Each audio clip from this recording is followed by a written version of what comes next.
Welcome to the Gangcast, aka the Games and Not Games podcast. I'm Jan Garcia, and joining me, as always, is Isaiah Smith. Hello. Isaiah, are you ready to talk about games and not games? Jumping right into it. We're jumping right into it. All right, yeah, let's talk games. I am excited to do. We're basically going to be doing a, what we've been playing, but like loosely themed, loosely connected. I'm like, what do these games have in common? And I was able to pull up a little something. So, even though funny enough, I don't know if you'd call Hollow Knight a platformer. I mean, you'd call it a Metroidvania platformer with heavy platforming. But Isaiah, you finally beat Hollow Knight. Yes. I have been dying for you to share your thoughts with the world. Yeah. What do you got? I earlier this year I finished some games. And soon after finishing, I was like, you know what? I think it was mostly Nine Souls. I wanted to play some Nine Souls. This is late last year, I guess. I wanted to play some Nine Souls just to heard people talking about it. It's supposed to be really good. This, that, and the third. Cool. I'm pretty sure I talked about it on a previous episode.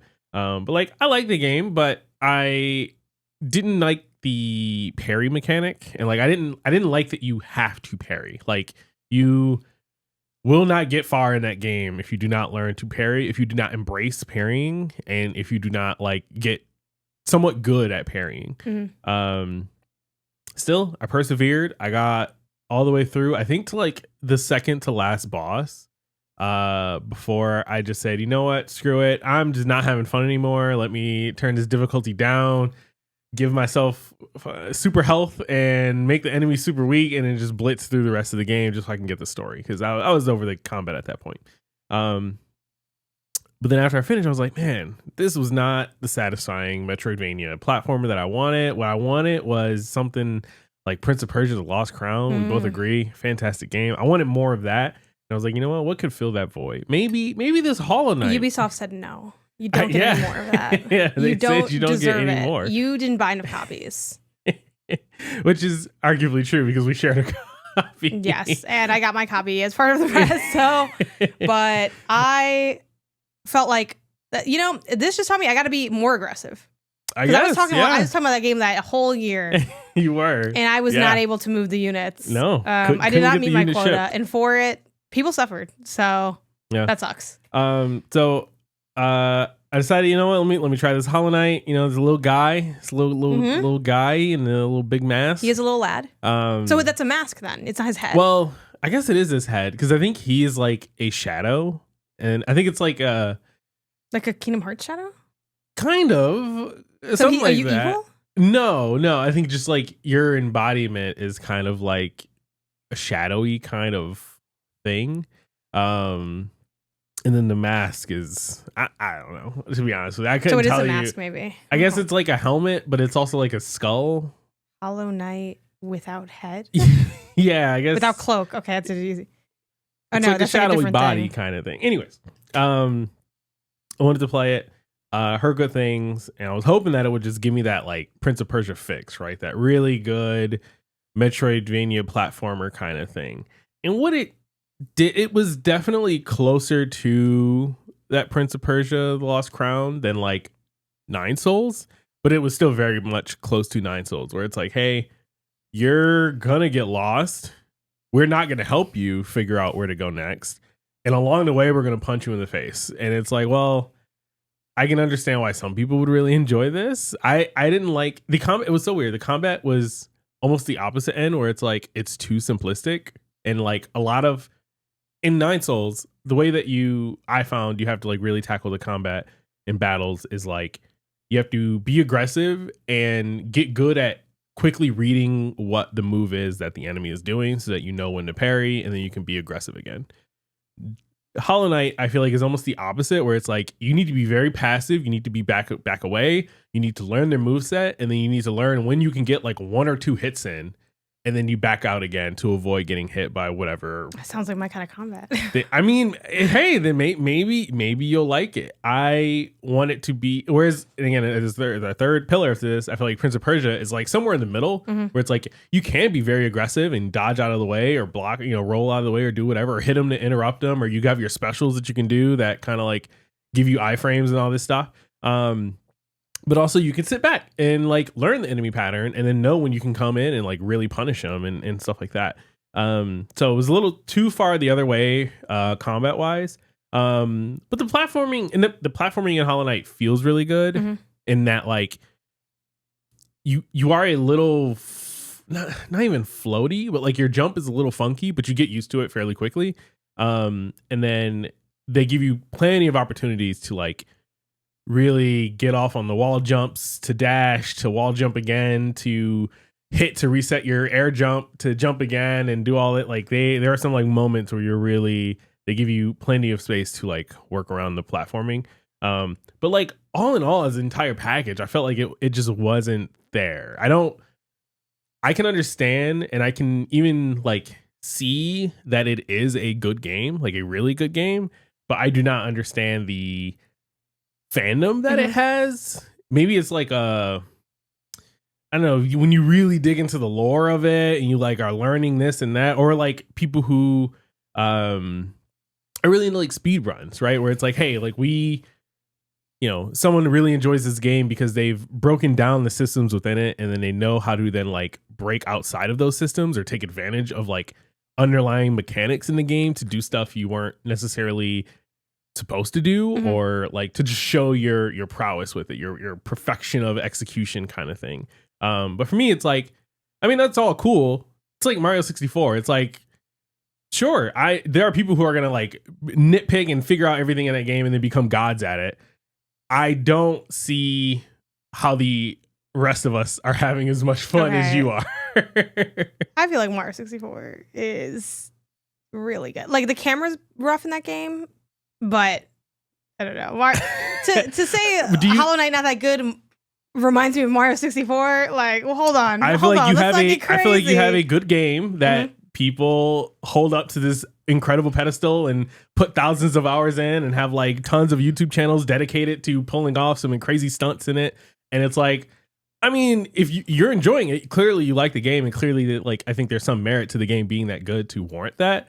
But I don't understand how you got there. I can understand that you're there. I don't know how you got there. What's fun about Mario 64, which I guess, because have you beaten Mario 64? No. Okay. And you didn't play it when you were younger, yes? You just played it when I was younger. Okay. How young?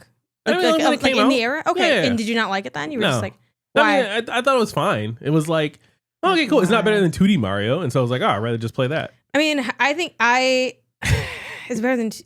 I think the 2D games are very high up there because there's not as much room for like the errors that Mario 64 make, which is like the error is the camera. The camera is the problem in that game. And the controller. The controller? I mean, the controller is bad. The N64 controller is bad. I know some people will say like, well, the thing is like the games were designed in 10, and they were, but like it's still not a very good feeling controller. Pokemon Stadium Ekans ring toss, get that out of here. It's Ekans. I don't know actually know how to say his name. But yeah, I mean, I think the controller is not the why. I think the game ages in a rough way. I think it is really just the camera. The camera is like crazy. But what's great about Super Mario 64 is it has really superb, innovative, and engaging level design. Like the levels in that game were sick. Then the secrets in the castle are also very cool. And I'm not talking about the secrets like the sicko secrets, like I can go, bing bang boom, like zip backwards up the stairs. The type of shit you couldn't understand, boom bop bam. Like it's like sure, are there people boom bop bamming? And is it awesome that you can do that? And does that elevate the game? I guess I have to say yes, right? Like there's games that you can't do that kind of stuff in. But that's not why. Like I don't love the game because I've figured out that I can like wall kick spin off like the dock and the whatever. Like I love it because it's like some of the coolest 3D world for a platformer that has ever existed. And so many things are like chasing that high. And rightfully so, because it's really smart, cool design with some really intriguing environmental puzzles. But yeah, I know why you don't really like Super Mario 64. And I know why, like today, like someone playing it today, like off the rip, like I'm just jumping into this. They're like, oh, this is kind of like rough because it's just like the camera is rough, but you just kind of deal with it and then it's fine. Like, I don't know, like move the camera around yourself, like back in my day, you couldn't rely on the camera going where it needs to go. You need to be standing at the right spot and then whip the camera around. But yeah, I would make and I know we're like obviously changing topics Mario a little 64 bit does here. not have to get dragged just because you didn't like Hollow Knight that much. But claim that you liked it, which I think is... I did like the game. I think it's a good game. Watching you play this game... is even a great game. It's just not this amazing game that I was expecting based on everyone. Yes. But I'm surprised to hear that you like it because... You're always surprised to hear that I like a game, though. No, because there's times I see you really like enjoying and getting into a game, and I feel like it was so... But there's got to be like... I think you are sick for these games in a way that I guess don't save her, she don't want to be saved. Because you played Nine Souls and complained like the whole time, and you're like, oh, like... Then you're like, oh, I guess it was fine. Then you're like, I miss Nine Souls, so I'm going to play Hollow Knight because I want... No. I did not say I missed Nine Souls. I said I was still chasing after Prince of Persia. Nine Souls did not fill me. I actively did not miss Nine Souls. And it kind of feels like, no, you love Nine Souls, you want to marry it. Because then you play Hollow Knight and then like same deal, and you're like, oh no, but I liked it. It's like, okay, I guess so. I don't know. You say you like it, so it's a 3 on the Isaiah scale. The fact that you like this and didn't like Oxenfree, the knife through my heart, twisting, spinning, spiraling. I mean, I would say they're both like equal qualities of a game. I just enjoyed Hollow Knight more than I enjoyed Oxenfree. I don't think Oxenfree's a bad game. I don't think Hollow Knight's a bad game. But of the two, the downfall, the cons, the shortcomings of Hollow Knight were lesser than the shortcomings of Oxenfree. Although I would replay Oxenfree over replaying Hollow Knight. But you were going to say something about Mario 64, which I'm guessing was going to be slander, but go ahead. No, I was going to say, I think if you literally just did a remake of 64 in the Odyssey engine, awesome game. It would be great. It would be just more Odyssey, which is a fantastic game. Yeah. But I feel like, and that's why I hold Mario 64 so high up, because like the design is like so there and has always been there and always will be there. It's just like it's scary because talking to you about it, I am seeing levels autoplay in my mind's eye while I'm talking about it. And again, I think Hollow Knight has that same quality. I think there is like really good level design and fight design in Hollow Knight. It's just not what I wanted. Yeah. And so I can appreciate what they did with it. That doesn't mean I enjoy it or think it was so rare. Like it wasn't so good that it pulled me over to it. It's just like, oh no, that's why I can I'm a little acknowledge surprised to hear great. that you do like it, because I kind of felt like you almost liked it. Like you wanted to like it. No, I liked it. Okay. But I only liked it. Did you have fun playing Hollow Knight? Ooh. Because before you answer that, the reason I'm going to start asking this is like the iconic, it's so simple, but so smart. I don't know if you've picked up on this because you watch my streams, but a friend / mod of my stream, Ash, aka Don't Bash Ash on socials and stuff, will periodically ask me like, well, I do like streams every Friday of like all these different games, and they'll be like, are you having fun? And I'm like, oh my God, the way that's always like such an either moment, because there's so many times where I'm like, huh, not really. Like sometimes I'm just, and it's not even necessarily again that the game is bad or that whatever, and obviously like game assessment, it's always a mix of like, you know, quality, like perceived quality, and then also there's your own like personal taste where it's like, oh, I think this is fine, but like I'm just not that into it, or I don't think it's good and I am into it, or I don't think it's good and I'm also not into it. Like there's always different combinations, but it's such like a glass shattering moment, especially too because games are so like engrossing inherently. Like you get so like wrapped up in playing it and figuring it out and moving around that it's sometimes it just really pulls me out, and I'm like, oh man, am I having fun with it? So did you have fun with Hollow Knight?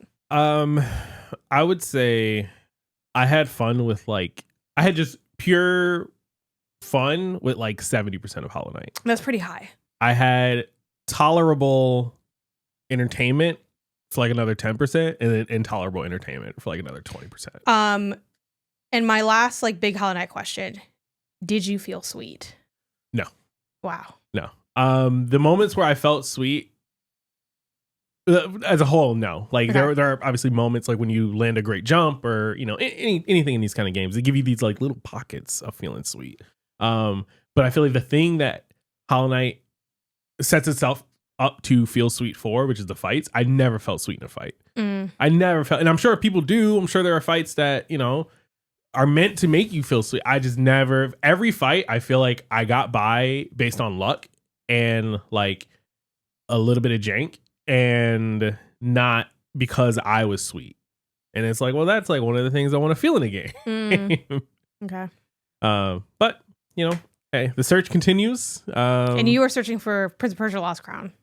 Yeah, or like just a good, enjoyable, through the whole thing, Metroidvania, where it's like it's not gonna be a battle against you in the game. Like I want, even like Metroid Dread is another great example of, for me, what I'm looking for, where it's like 98% of that game was just pure fun, cool discovery, exploration, the Metroidvania kind of formula, right? Obviously, it's Metroid. Except for that little last fight. That last fight was like 30% of Hollow Knight. That sounds terrible. But the other 70% was the rest of Metroid. I'm not even picking up my stuff to run away from you saying that. I'm leaving everything. Whatever I have in my pockets, that's what I'm taking with me. I have never been so de-influenced on Hollow Knight than you saying that, because and I will fully admit that is a skill issue on my part. I am not good enough to be good at that final fight. The final fight of Metroid Dread made me want to cry. I think because the game was only a few years old, so I was like late 20s by the time playing this game. Like if someone started, I recently explained to you, Isaiah, the classic chant in the Mexican community, which is quiere llorar, which means they want to cry. The conjugation, it's like for singular pronoun, right? He, she, whatever. Wants to cry, and people will chant it at you when they think they see you're upset, they see you're trying to hold back the tears to be brave, and they will chant it at you to push you over the edge. Why? There's lots to unpack there. But if you're Mexican, you've heard this, you're triggered as I say it. You know what I'm talking about. If someone would have chanted that at me, I would have folded, because I did want to cry. I was so upset. I hated that final fight in Metroid Dread because I so badly just wanted it to be over. If I could have knocked it down to super duper easy, I would have. I even thought about, I'm like, honestly, it's the end of the game. I could just clearly just watch the last cutscene. I could make you do it for me. But I'm like, why? I deserve to do it because I did everything else. Yeah. I did everything. I mean, you helped me find the last 2 missiles, because I'm like, you know what? Because I went back, I'm like, let me get more buffed up. A little bit, yeah. Let me get more buffed up. And it still was not enough. I love Metroid Dread. It's an incredible game. We'll never want to play that game again because it was so freaking hard for that final battle. I will also throw in the stupid soldiers, the copy paste soldiers. So for me, 95 to 97% of the game, fire, no notes. Mm-hmm. I'm going to put it at 3 to 5%, because one, that boss is worth at least 3% to me. The other 2%, the stupid soldiers that are hard as fuck. And then you beat one, and I swear to God, 2 rooms later, another one. But now his pants are red. I think it's, and don't tell me the lore of there's many soldiers in the way. It felt whack. It felt very copy paste. You didn't feel sweet. The thing is, what one hard fight like that, okay, I can give it to you, whatever, interesting. This is the same fight again. Mm-hmm. The same fight again. The same man again. Mm-hmm. I don't know why you put this here. I think there's a little bit of fight where 2 of them come at you or something like that, or I think it was something. I feel like there's 8 fights with these guys. Yeah. I just don't. I didn't like that. I was mad at it. But Metroid Dread is fantastic. It's worth noting that you already did play Ori in the Blind Forest, which I think would, to me, it is not the same as Prince of Persia, because you don't fight in that game. You use your platforming to redirect. Well, I will say technically you do fight, because you have a spray attack kind of thing, a little you can shoot little things out from yourself or something. But it is much more of an acrobatic type of combat, which I am totally for, because I think that is in line with what the game is. My biggest pet peeve for platformers is when you get to the boss and it's what do we do with this? And it's kind of clear that they don't have a great answer for that. It's well, we'll make you stand on a big button, because it's whatever. It's a lot of them are not that inspired or interesting, so I'm not a big fan. Exceptions are games Super Meat Boy, I think, does a great job of we take the mechanics that you have and we bossify them in a way that makes mechanical sense. I don't feel and now I have a gun as Meat Boy. It's no, I'm still jumping. I'm still doing hard platforming. It is still very much you hit a button and the boss dies, but it's designed around that platforming element. And I think Ori is similar. In fact, the perfect formula to summarize Hollow Knight is, as you were talking, I thought of it, the world of Ori with the platforming of Celeste and the combat of the last boss of everything's good until you get to the combat. Yeah, exactly. Can you knock down the difficulty? No, there's no difficulty settings. Damn, because I could find. I don't know. Maybe I there's some loved cheat code or something. everything that you said until you got to that part. I think you can play on like if you play on PC, there's like mods and ways to like adjust things, but I don't know. Yeah, it's all types of science over there. I don't want to do that. I will ask too. I'm curious. You mentioned that there's off the podcast. You had mentioned that there's like kind of a souls system where it's like you drop stuff. Does that count like for like platforming stuff too? Like if you fall down a hole, it's like, oh, you lost your. I don't know what they call the souls in the game, but it's more Geo, which is like your more money. If you die to some spikes or something like that, you will drop your shade, or your shade kind of is left where you died, and you can go back and defeat them. It takes like 2-3 hits. Yeah. It's not incredibly difficult. It's more likely that I feel like you'll die getting back to your shade than to your shade. I've never died to my shade. It was always just like, fuck, well, I died because I couldn't get past these spikes, and now I'm gonna die again. There are like the other thing that's really good about the game, but also terribly paced, is that there's tons of like workarounds to things like that. So like in that example, there's a spoiler alert, I guess. There's a guy later in the game you can unlock who will bring your shade to you. Mm-hmm. And then he takes his own like currency to do it, and this, that, and the third. But it's like, well, yeah, you gave me that like 35 hours into this game, a 50-hour game. It's like, well, I don't need that anymore. Like I needed that back at like hour 7 when I was poor and needed every dollar I could get. I will say, you see, like in passing, seeing you play Hollow Knight, it did remind me of when you finished Days Gone, which is to say that it just took you a really long time to play it, which is like you were pouring heavy hours, but the hours felt like they didn't progress anything. It's almost like me with that Persona game that I'm playing, where it's like, hey, like, why have you not finished this yet? Like, why you're still eating this game? Like, it's crazy. I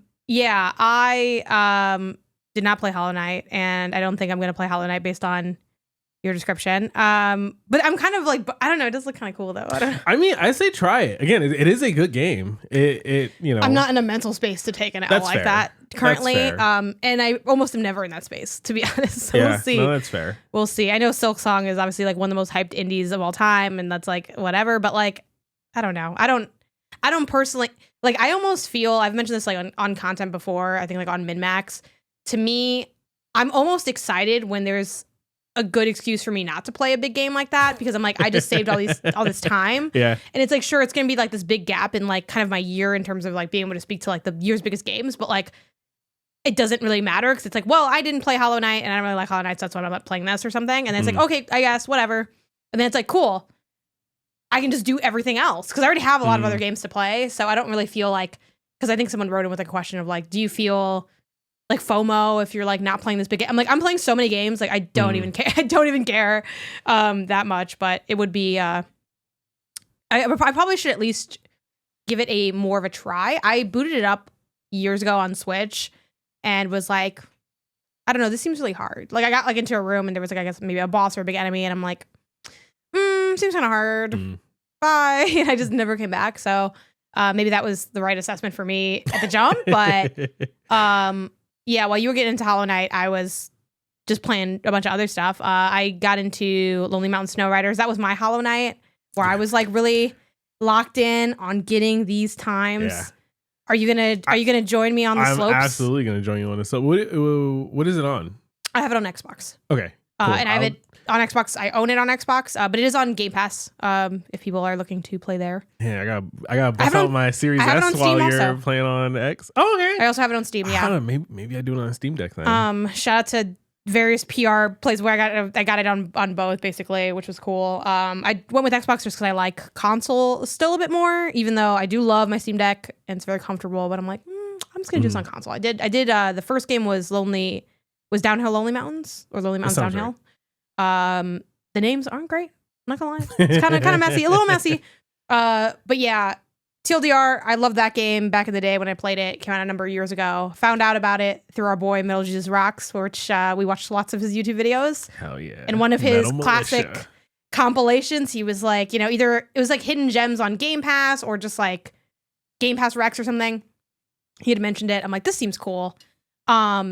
And it was. I loved it. It's and Snow Riders is in that same vein. So to paint a picture for people that don't know, Lonely Mountain Snow Riders, you are skiing, and it is essentially a campaign-wise solo racing game. They did add multiplayer to this one. One con of that is I think a lot of people see it and they're like, isn't this just a multiplayer game? It is not a multiplayer game. It's a game that has multiplayer now, which is cool. Great, you have the option, you know.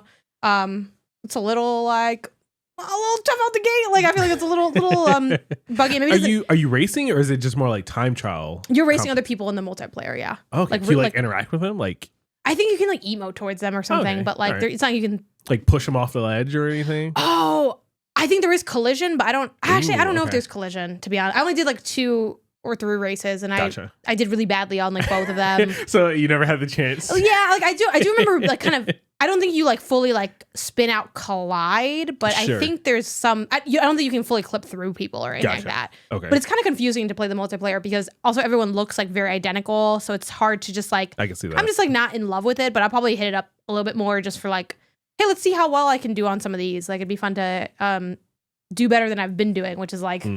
One, I got like second to last, and like did not finish on one of them. But the game is all about getting to know the mountain and like the path. Now it's not full memorization of the path because there's also like checkpoints and stuff. So it's not like you have to like completely memorize everything. But what's cool about it is that it's all free form. So like you start at the top of the mountain, you go down to the bottom. There's no like barriers, there's no like lines on the ground, there's nothing to indicate like what your path is. You just get down, and you can get down like any way you want. Now there's like, you know, as you're going down, you kind of see, okay, well there's like a road that like winds around here, but there's also like a little ledge where I can maybe kind of leap down. So you kind of pick as you're going what your path is going to be. You leave a little trail behind, you know, like you can see your ski trail when you redo it, which is really cool. There's like no proper OST, I don't think, in the game. If there is, it's like very quiet. It's mostly like a sound design, just like the crunchy snow. The snow looks incredible. It's like the most perfect, glistening, beautiful diorama snow you've ever seen. And it is a really meditative game and chill game, but also intense game because you're trying to hit these, like each sort of route has 3 win conditions, win, quote unquote. You can just finish it at any time. You could like take 30 minutes and crash out 800 times and you would still finish. Like they don't ever like say you lost the thing. Like you can just keep trying. But there's like kind of a placing with 3 conditions. One is time. One is number of crash outs. So maybe it's like you finished in 2 minutes. You finished with less than 12 crashes. And then the third one is like you finished under like a minute 45 with less than 8 crashes. So it's like a combo of the 2, which also makes it fun because like as you start or as you're kind of getting to know it, maybe you're like, okay, well this one I'm really trying to go for like the no crashes. So maybe my time's going to be worse. This one I'm going for time and I don't care. Now I'm trying to get both. So I have to kind of like really pick my spots. But there's checkpoints throughout the level. There's like, I think 5 checkpoints. And then when the 6th is just crossing like the line. And when you crash out, you respawn at those checkpoints. So it's like, okay, you kind of just have to be good in small bursts, which is kind of nice also. But it's just very well designed and tooled. Like it's all about like how you interact with the control scheme kind of. So it's like picking your spots to do, you know, speeding up and like holding your jumps at the right time and like, you know, negotiating like when you're trying to like speed up versus when you're like maybe braking to cut a corner and all of that. And it goes like the camera sort of it's controlled like by the game. Like you don't move the camera around and they're kind of giving you these different shots based on how you're going down the mountain. So it's like, okay, you have like a bit of a wide shot so you can see what's ahead of you, but you can't see that far ahead of you. So you're kind of constantly flying by the seat of your pants in the game where you always feel slightly out of control in a way that's really exciting because you're just like, oh my God, like I'm doing it. Okay, oh, don't mess it up. Okay, what's coming? And you're like always just like processing because you're like looking ahead, but you're also like trying to like get a really fast time, but then not crash. And then you're like trying to figure out all these things. And it's very engaging, really exciting, really rewarding, really fun. It is an awesome, awesome game.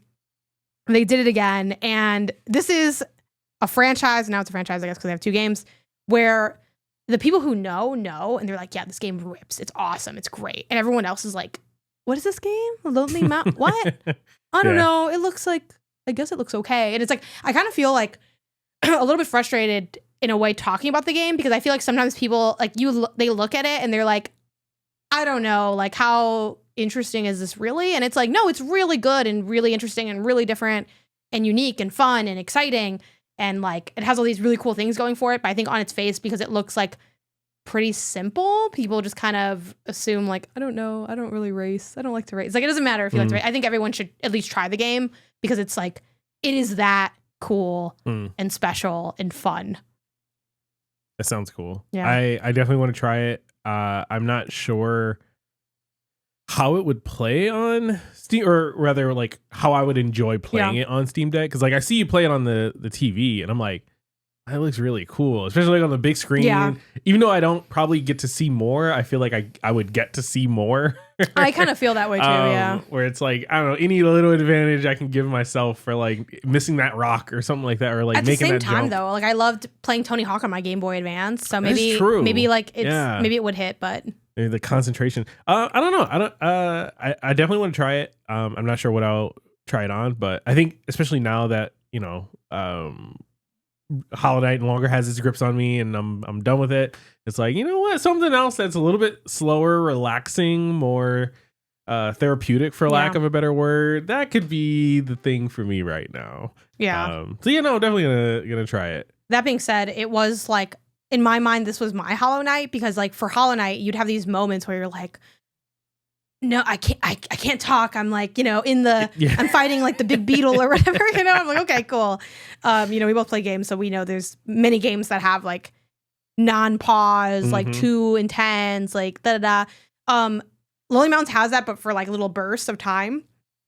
So especially, we have our cat Bruce walking around, and there were times where I'm like, no, Bruce, no, please. Because it's like, you're just really trying to like hit these certain jumps and like cut this time down and stuff. So this was my Hollow Knight, even though it's not nearly that hard.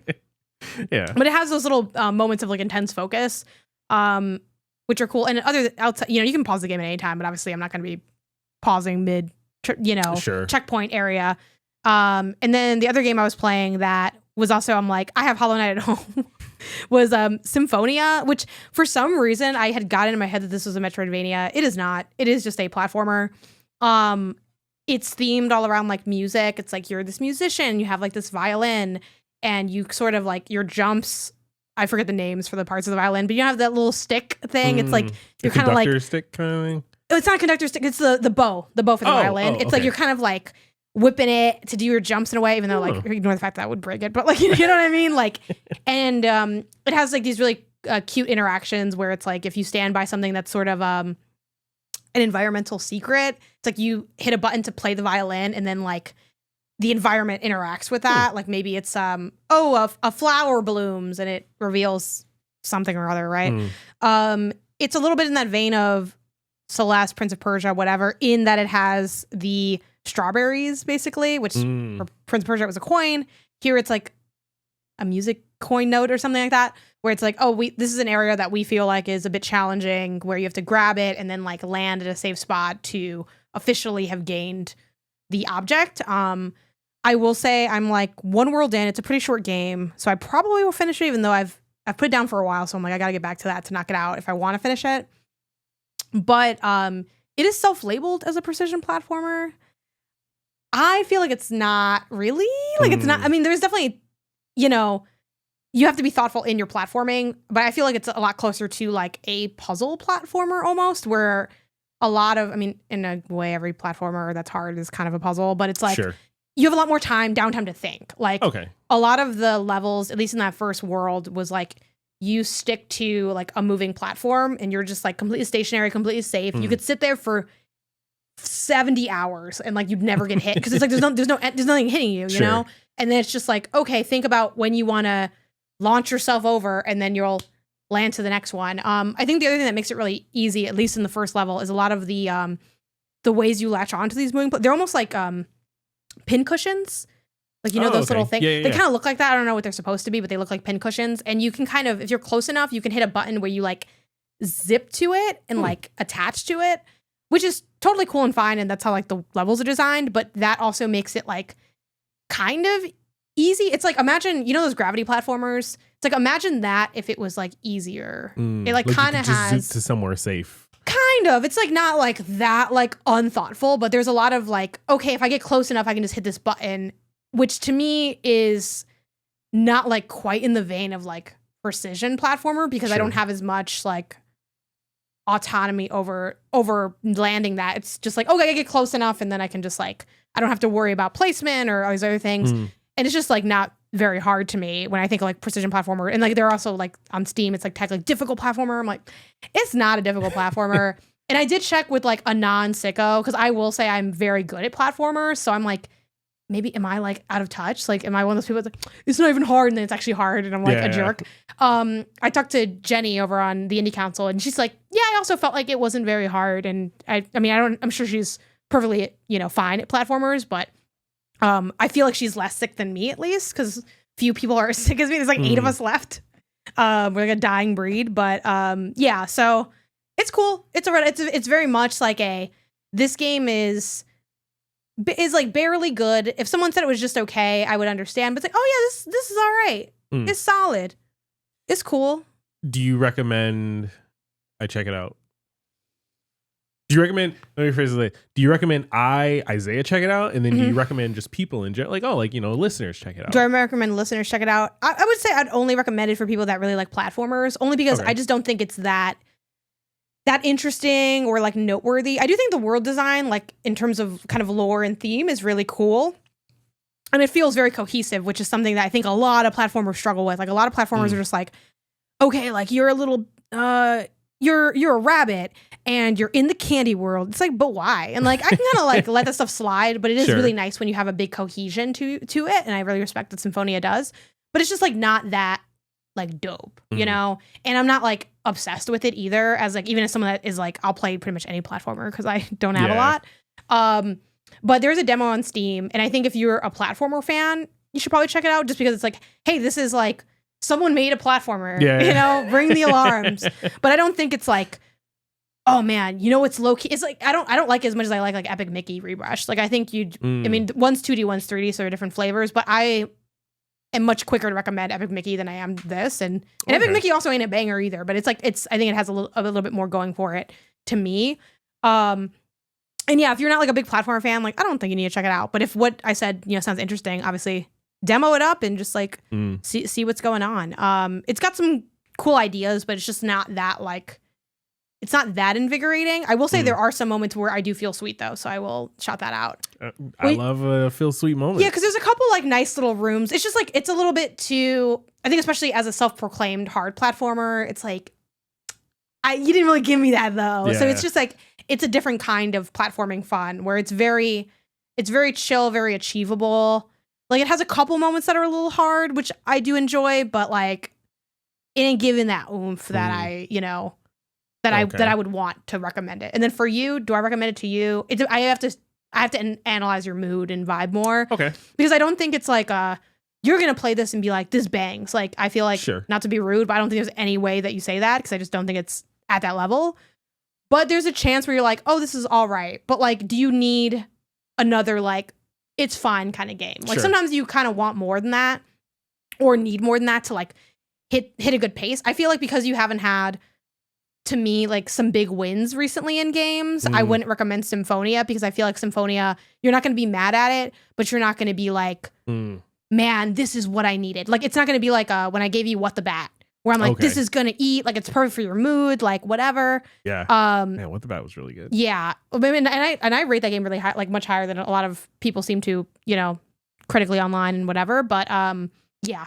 So not right now. All right. I'd much rather you go to Lonely Mountain Sunrise. Not only do I think it's a way better game, but I also think there's a higher chance you attach to it. And there's also less investment, because it's like literally do one of the not even the mountain, do one of the tracks, because there's like 3 tracks per mountain, plus the, what do they call it, Black Diamond, and then there's like 3 mountains. So like there's not a lot of content, but there's like a lot of content within the content that there is, which I think is a really cool blend. So I just feel like it's so much more snackable than Symphonia is, even though Symphonia is also short. But it's like, I don't know, you might be tempted to be like, well, let me see what other ideas you have, and then you might be like, yeah, this one, you know, and you kind of get stuck. Yeah, you might get stuck with it in a way that you might not want to. Well, Lonely Mountain Snow Riders, you'll know exactly if you like it within literally just do one of the trails. And like, if you thought that was cool at all, yeah, you're going to keep getting that kind of stuff. If you're like, I don't get it. It was boring to me. I don't see what's special about it. You have done your job and you are free to go on with your gaming life. Cool. Yeah. But you also played another game this is like, I couch these as games we got early, sort of. Yeah. Tell me about Kill a Million Rats, which you have not told me one word about this game. Yeah. So I'm so excited to hear this game. I know nothing about this game. What's going on here? Kill a Million Rats. Kill a Million Rats is a game that I requested a code for and got. Flex. Yeah, right. Played it on Steam Deck. How does it feel to now be a shill and no longer a real gamer to cross over to this side? Oh man, I didn't realize. It is the best way to describe the game is like if you took a little bit of that like cutesy charm of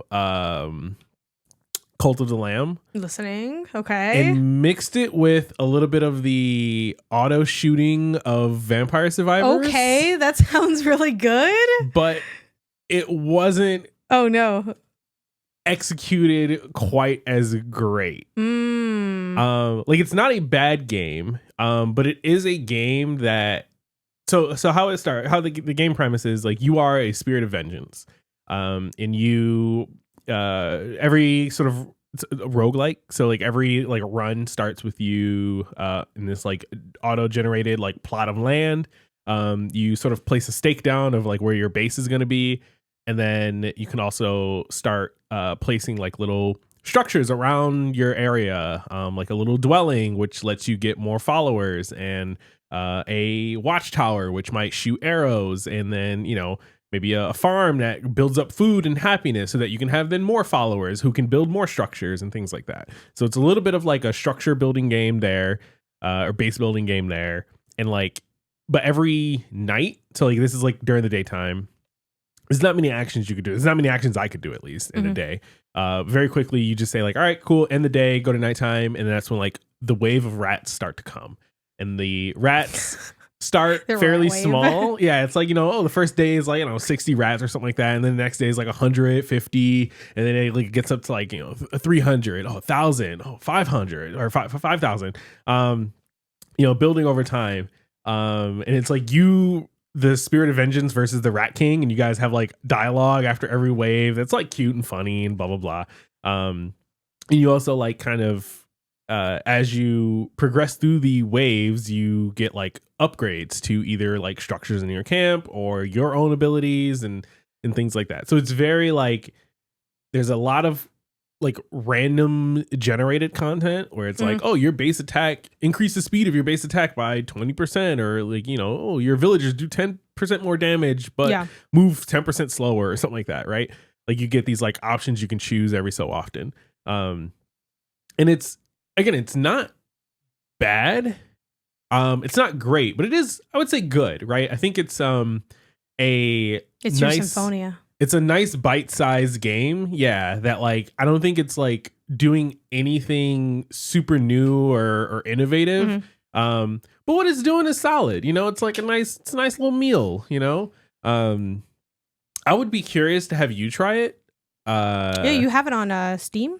Yeah. So you can pull it up on the Steam Deck. I will say on Steam Deck, I did have to go in and choose like play around with the font controller. No, the controller like setup that you use. I think the default one just like basically was just limited to touchscreen for whatever. Even though it says like joypad or joysticks and buttons.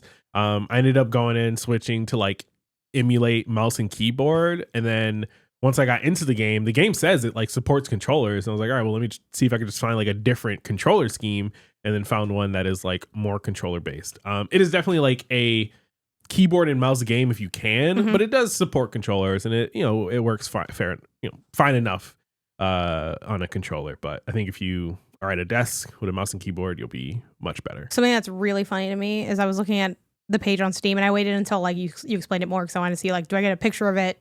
And then when does the pictures line up? And I think you explained it like pretty well. But what's so funny is the second trailer they have is like they're including like accolades / quotes trailer, and the developer put, did you see this already? No. Okay. They put let me see. The first one is it's so funny. Wow, so many rats. My daughter. The animals are so cute. My son. Yeah.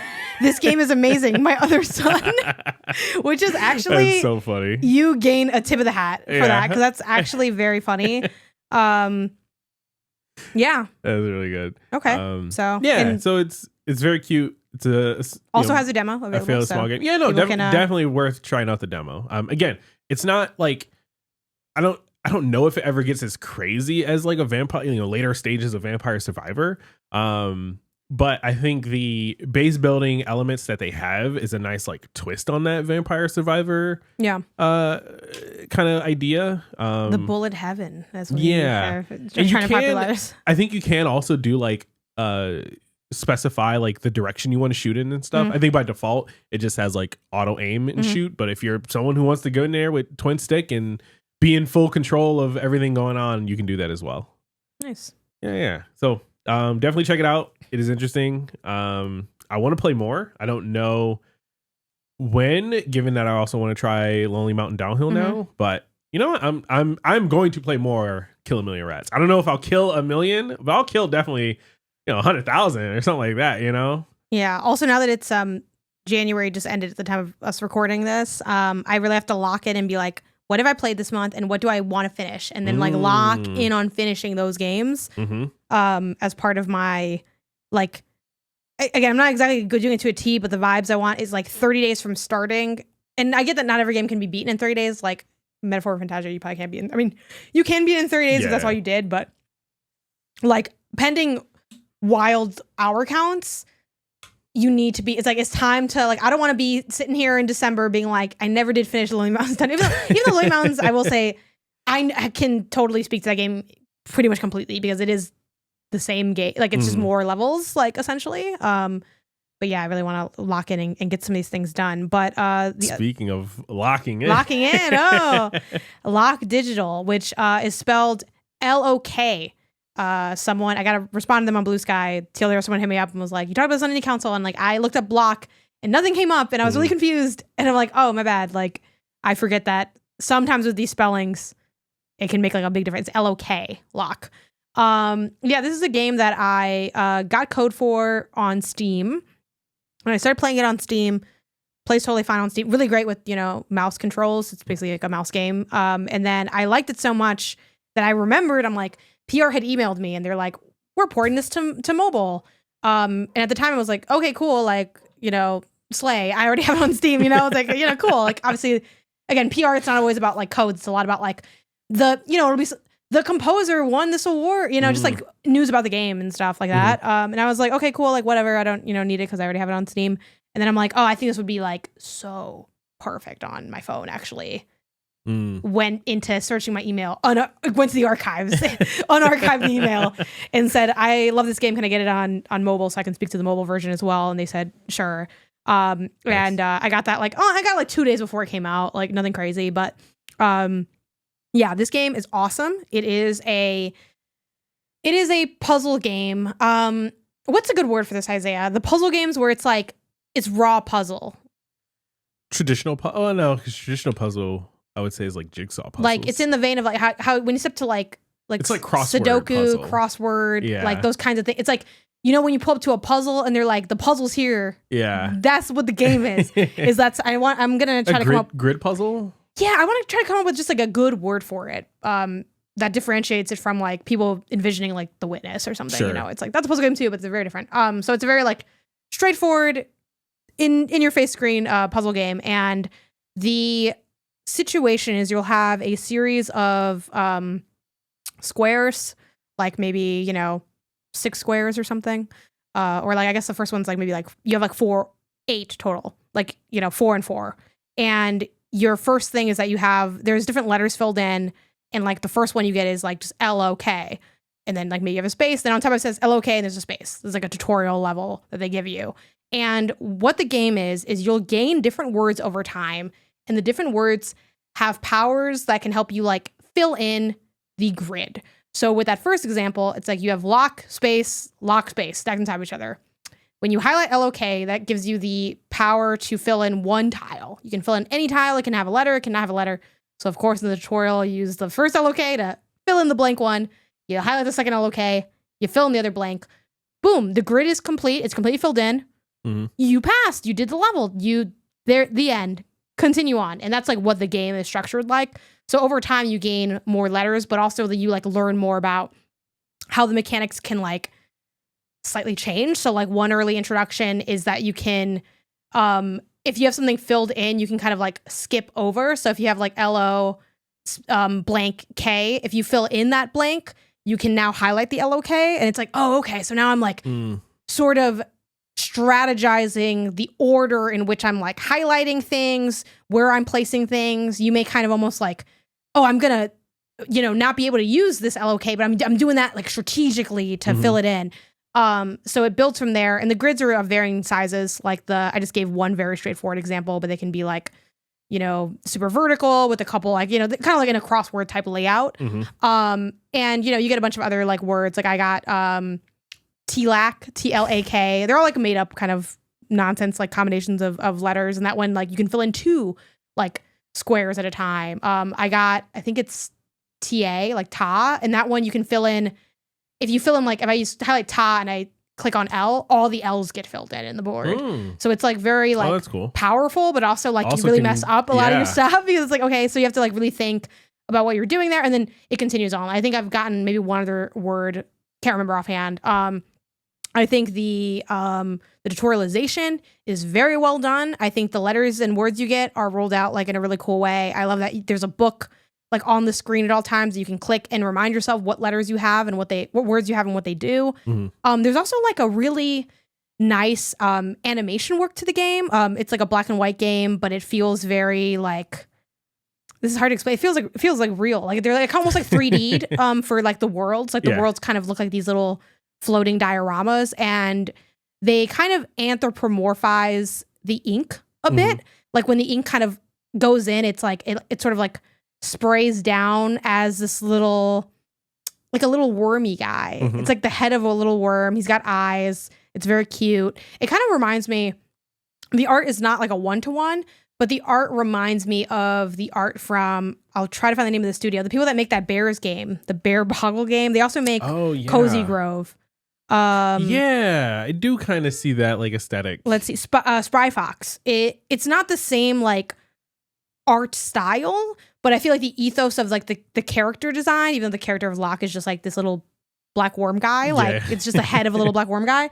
But it feels like very similarly like cozy and nice in that regard. And it's got some good sound design as well. The only thing I wish it had that I don't think it has, I'm like looking at my phone now to see if it has, but now my puzzles are so complicated I can't even easily like click on stuff. But I wish it had like some haptics in it, which I know is possible to do on mobile as well, because Apple Arcade has like some games that have little haptic feedback. I think you could use a little bit of haptic feedback just to really like squeeze a little bit more orange out that good puzzle juice. It's like, because like I feel like especially a straightforward puzzle game like this, it's about like, how can I feel sweet in the puzzle game? And part of that sweetness is the like feedback. I did it. Like, look at me. It's the I always say like the pinnacle of puzzle satisfaction is when Brain Age would give you that stamp for the day. It's like a job well done. Good job. I'm like, thank you, Brain Age. I'm working really hard. Yeah. Like you are. You have a streak going. The OG streak before social media made all these little streaks. Brain Age, baby. What was your Brain Age streak? Okay. Yeah. Cool. So that's Locke. You also, I think, played I forced you to play it because I liked it so much. You had me play. I'm like, you need to see what this game is. You had me play the first couple letters. Like I think I got the LK obviously. I got the TLAC or whatever it was, and then I think I was like just on the edge of getting like a third word, and I was like, you know what? Nope, let me stop here because this is your phone, and I'm replaying. You can go back and play old levels. And I was like, redoing some of the levels that you had already done. I was like, you know what? I want to do this for myself. Let me just wait. I'll get it on my phone and I'll play through it and get my own satisfaction of filling in the grid. So yeah, no, what I played was super cool. I definitely even as you were talking with like the ta, how it's like, oh yeah, you can like you spell ta and then you can like fill in all of a specific letter. In my head, I could immediately see how like that is very powerful and that it can help you, but also like screw you over. Where if it's like, oh man, I got this too quickly and I really needed this L before I filled in all the other L's that I can't get to. So like totally interested in seeing where that game goes, because it seems like they have a lot of mechanics up their sleeves that is actually pretty cool. The only thing that I maybe I haven't figured it out on mobile, I don't think there's an undo on mobile. I think there's just a reset the puzzle. While on Steam, I believe, at least on when I played with like a mouse, there is like an undo and a reset the puzzle. Gotcha. So I don't know if like I just never found it on mobile or if it doesn't exist on mobile. Not a big deal because the puzzles are small enough and quick, and like I don't know. I do retain the memory of, so it's like not that hard to me to reset it versus undo. Usually when I undo, I end up undoing just everything anyway because I'm like, I messed something up earlier. And I guess the last thing I'll shout out to about Lock is that it's $14.99 on Steam. And apparently it's free on mobile, but it has in-app purchases. I'm not sure because I already own the game. Sure. I can't really look into like, is it ads and you can pay to, it says, might be like demo and then you can buy the full game. Yeah, it says only start the game for free, only one transaction to unlock the full game. So I'm guessing they either have it free with ads or maybe they only give you a few levels, and then I'm guessing maybe they do the level thing. But guess a few levels. So give it a go if you're into. I think mainly this is more of like a puzzle game than it is a word game, but I feel like it's a bonus that it involves letters because I like letters. So I'm like, oh, but like when I stepped to this game, I thought it was gonna be like a word game, and then I'm like, this isn't really a word game, but it's like a game with letters, which is almost a word game. But yeah, anything else you want to shout out for games? No. Sounds like we just played 5 at least good games, which is actually I feel like a first in a while where we come with such a variety of games that are all like have at least like light recommendations. You know what I mean? I do think it's not always guaranteed. Yeah, no. What do you think? I'm looking at my backlog now, trying to think how to answer my own question. What is the next game you're gonna roll credits on? Roll credits. I mean, it could be Lonely Mountains. I'm looking at Lonely Mountains also, and I'm like, I think especially if we're playing together, then that's even more incentive to roll the credits. Because it's like, oh, I'll look over at you and see. You're obviously going to be ahead of me, anyways. But it's like, okay, cool. You're on like, Mountain 2, Track 4 or something like that. It's like, all right, I'm on Mountain 1, Track 5. So I'm almost on Mountain 2. I can catch up and blah, blah, blah. Like, I think there's enough incentive there that we'd keep each other pushing for that.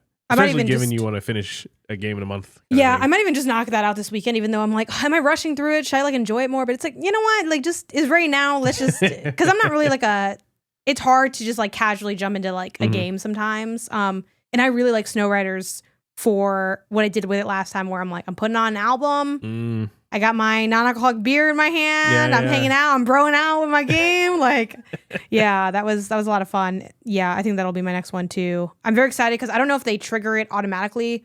Like, if they consider that like you beat the game. Like for me, in my mind, I beat it once I get all the conditions on all the things. But I know that there is a credits mountain. So spoilers there. So I'm very excited. I don't know if that triggers automatically or if I have to go to it, but it's gonna feel so good writing down credits mountain. I cannot wait. It's going to be sweet. And now for our not game section, we are talking about Office Hours featuring Toggle. Yeah. So what are Office Hours? So I came to you in my desperation, I turned to a man that I didn't fully understand. That man is Isaiah. So I have been, the word that I would use for it based on a book that you had me read when you had me read the bullet journal book, thrashing. I've been thrashing for years, over the fact that I feel like I do not have enough time to get everything I want to get done, combined with feeling like I am always working.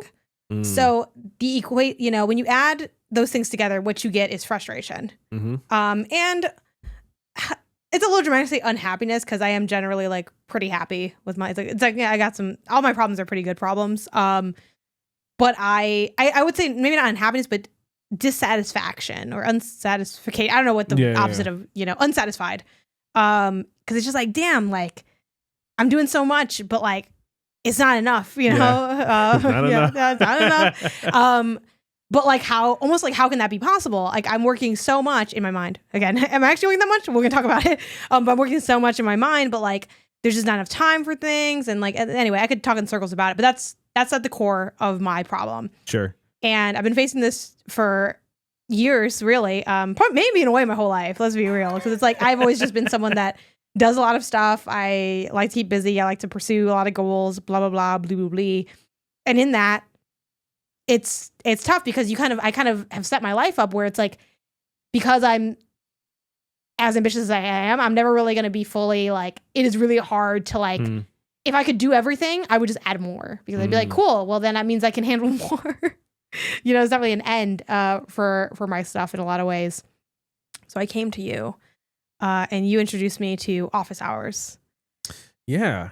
Office hours, obviously not, you know, in the traditional sense are, you know, well, your professor or teacher or someone would have hours where they are in their room, their office, where you could go to them for extra help if you had questions about like a lesson or assignment or something like that. It's kind of like the dedicated kind of like help time or a dedicated time where a teacher or professor is available for you to get help. We are co-opting that term and kind of changing it up enough that maybe it's not entirely accurate, but it is our hours that we are in our virtual office. Yes.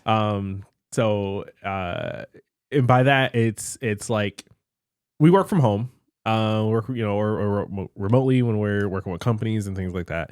And it is both freelance at this point. Both freelance at this point. It can be a bit of a challenge to not have your entire day just kind of get overloaded with work stuff. Like when you work from home, there's not always a clear work begins and work ends kind of time. And so our office hours is a way for us to kind of try to establish that.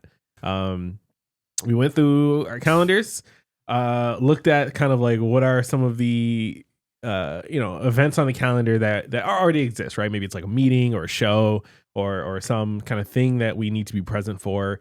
It is definitely considered working. And then each day kind of gave ourselves, you know, chunks of time, whether it's like, you know, maybe as low as 4 hours, as high as like 12. 10 or 12 in some cases. I have a 12-hour day. We'll talk about it. Where, you know, like, hey, like during these hours, I am not at home. I am at work. And it's like a mental. I'm in my office. These are office hours. Yeah, exactly. You are in bed. No, this is my office. It is a mental exercise to better establish boundaries between the work life and the home life. Yeah. While working at home. And I would say so far it's actually been pretty good. As much as I kind of like you, I wish a lot of times at the end of the week that I had more hours to work because I feel like I didn't get enough done, or there are still things that I wanted to do that I just couldn't get to, or it took longer than I expected, or whatever the reason is. But at the same time, I do feel, I don't know, healthier having these office hours where there is a cutoff time, and it's like, you know what? Even though I see that I got this email at 7:30, 8 o'clock at night, I'm not going to reply to it. I'm not even going to try to look at it, to be honest, because it's like, well, I'll see that when I'm back in the office the next day, the next morning. When my mind's back. Exactly. Yeah, it's like this is severance for the broke people. Yeah. Severance, but you couldn't afford the procedure. So you're like, you know what? Yeah. Yeah. When my innie is back in control, then I'll look at this email. Every day I wake up and I go, just, yeah, this has been revolutionary for me and my life. I will say, and I'm sure we'll get into it as we talk about this, I feel like you have been kind of bad with your office hours in that, like, I've seen Isaiah working pretty late and been like, hey, Isaiah, these your office hours? And he's like, nah. And I'm like, hey. But again, I am of the mind, as you already know, Isaiah, that it's like, I will do whatever you want in terms of that kind of stuff. It's like, if you are not looking for someone to police your office hours, I'm not looking. Hey, I don't like cops anyway. It's all good. Now, if you're like, hey, I could use some help with this, cool, I'll do that. But again, I think that's the difference between like supporting and like berating. It's like, well, do you actually want help on this? Because if you don't, like, maybe you want to kind of just like have your own struggles and deal with that. But yeah. But also, again, like you have not asked me to sort of look at your office hours, and also the office hours thing. Like, I know you kind of did at the same time as like we went over mine. But like you were very involved in the construction of my office hours, while like I never even looked at what your office hours are. I'm like, I don't know, he's doing something. Like, I don't know what's going on. Yeah, and yeah, it's been great for me, being banned from work has been incredible because, like you said, it kind of never ends. We work with different time zones, like different things come at different times, and something can easily like. With the way I was talking to some of my friends about the office hours thing and how much it's helped me. And like the thing that it's helped me realize and come to terms with and also start to take control of is that I have been micro working and micro slacking off throughout the week forever. Like, and what I mean by that is like, let's look at, I'm just looking at like this coming Monday, I have my office hours. They're set from 9:30 to 5 p.m. that day. And, we're allowed to eat lunch during this time. And you can, do regular stuff, use about whatever. Like, it's like the stuff that you can, the way you brought it up is like the stuff that would make sense that you could do it in office. Like, oh, you would eat lunch when you're at work, even though it's like, yeah, it's 8 hours you're working, but like you need to eat. So like, you can make a coffee or whatever, stuff like that. But it's like. You would not fold laundry at the office. Yeah. So like that should be a outside of office hours activity. The only thing I do cheat on for that is I'll move the clothes through the machines because like it just takes all day for me to do it. So it's just like, sure. But even then, actually on Thursdays, a lot of times my office hours start later in the day anyway. So I kind of try to attack the laundry early in the day to try to offset, like knowing that like I won't be able to fold anything once the day gets going. But yeah, like the laundry stuff, you wouldn't, maybe if you get a call from somebody, you make it really brief or something because he's like, I gotta get back to work, like stuff like that, like really the discipline. But also, and even though I know like obviously if you're working at an office job, especially if you're working at an office job that you don't care about, you probably like, do it. But again, we actually care about like what we're doing. Yeah. If you don't care, mail it in, get your check and leave. I'm not here to tell anyone to, give it their all at their job. I've never said that, I've never been about that. But for us, I think, our work is very much like something that we're really like passionate about and also like self-guided in a way. Like you have things that you're working on that you don't get paid for. Same deal. I have a lot of stuff I work on that I do not directly get a check for, but they all kind of feed into like my career, which is why I'm so invested in it. But to that end, I'm not like opening like social media during like my work hours for the most part. I'm sure there's like a few exceptions where I'll like look at something, but I'm not gonna like scroll a bunch. Like I'm not gonna take these really long like breaks, or I try to like be very mindful when I am taking a break of like, okay, well let me like take 10 minutes or whatever. Again, the way you might do it in an office, but I'm not gonna like watch like a whole movie in the middle of the day, that kind of stuff. So it's very focused. And in that, I feel like that scene from the TV show The Office, where they have that movie day. And Jan is like, Michael, how can the movie make them more productive? And he said, well, they have to work a lot harder to make up for the time that they lost. That's how I feel about not working, where it's like, well, I have all this time where I'm now like banned from working. And that makes me feel like I really have to like attack my work day because these are the only hours I have to work. So if I'm slacking off, like I don't get to just decide I'm dropping, like with that Monday example, I can't say like, oh, I'm just going to chill from 2 to 4 and then I'm going to work at like 7 to 9. Like those are not my office hours. Yeah. So now if I need to end a day early or, like any, I'm not going to die for these hours that I set up anyway, but I'm not going to like get to have like an extension because I was whacked during my office hours. Another really revolutionary thing that you had introduced to me was I have a really long day on Wednesday. That's my 12-hour day. Just because I podcast so early in the day. Yep. And like to fit the office hours philosophy, it's like when your day starts, it has to start. It can't just be like, well, I do this podcast in the morning and then like I chill it's like you can't really break up the day. It's like it's all one continual day. And that's why the day is so long, just because I have a show so early. And I also have a show that runs into the evening, like my last show like ends at 6:30. Now sometimes some of those shows get canceled or moved or whatever, and then that kind of changes up what the day is. But like because that day is so inherently long, like when you were making my office hours, you're like, and now you're like, that's a 12-hour day. So we have to get those hours back. Somewhere and I was else. like, oh, that's never what I was doing. What I had been doing before was like, I have that long day. I have like Monday where I have like kind of a lot of like a couple meetings. So then I like don't get a lot done that day. Like right before the office hours, I'm like, I don't really get a lot done that day.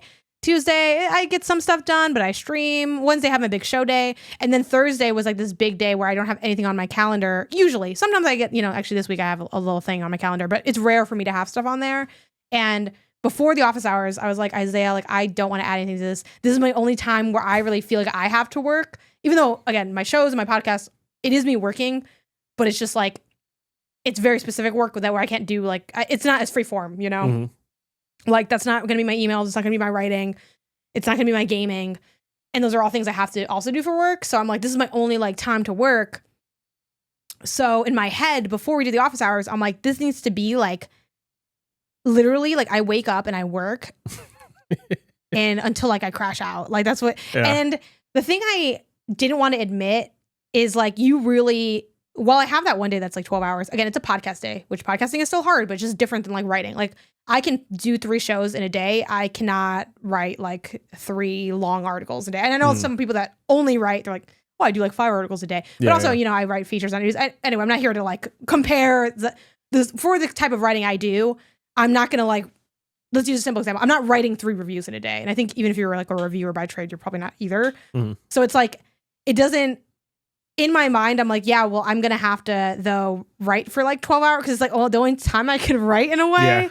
And that just never would happen. Cause it like can't happen. Cause like the work is just a little too intense. Like it needs good short bursts. It can't like, I can't just knock out, like not all time is equal. Sure. Like, it doesn't all feel the same. And I'm like, well, like that's the only time I really have. And this has kind of like helped me see my time more clearly and then use my time more wisely as a result. So the idea of like, it is so much easier to like, for instance, this week, I don't know if I might change it up because I have to double check like my hour count for like what I have planned for this week. But like, was it 12, like 5 hours? It's like basically like 5 hours or whatever that I have on Thursday.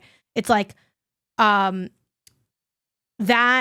is probably going to be a lot better than my fake 12-hour day that I had in my mind, before doing this. Cause it's like, okay, I just have to lock in during this time. And when the time hits, I can stop. Mm-hmm. And it's like, I have not even just permission, but I'm required to stop. Like I have to kind of clock out. And I think that has made me a lot smarter about my time, but also feel less guilt because before what I was feeling was like, oh, I'm just like not getting stuff done. This kind of sucks. I guess I just have to work more.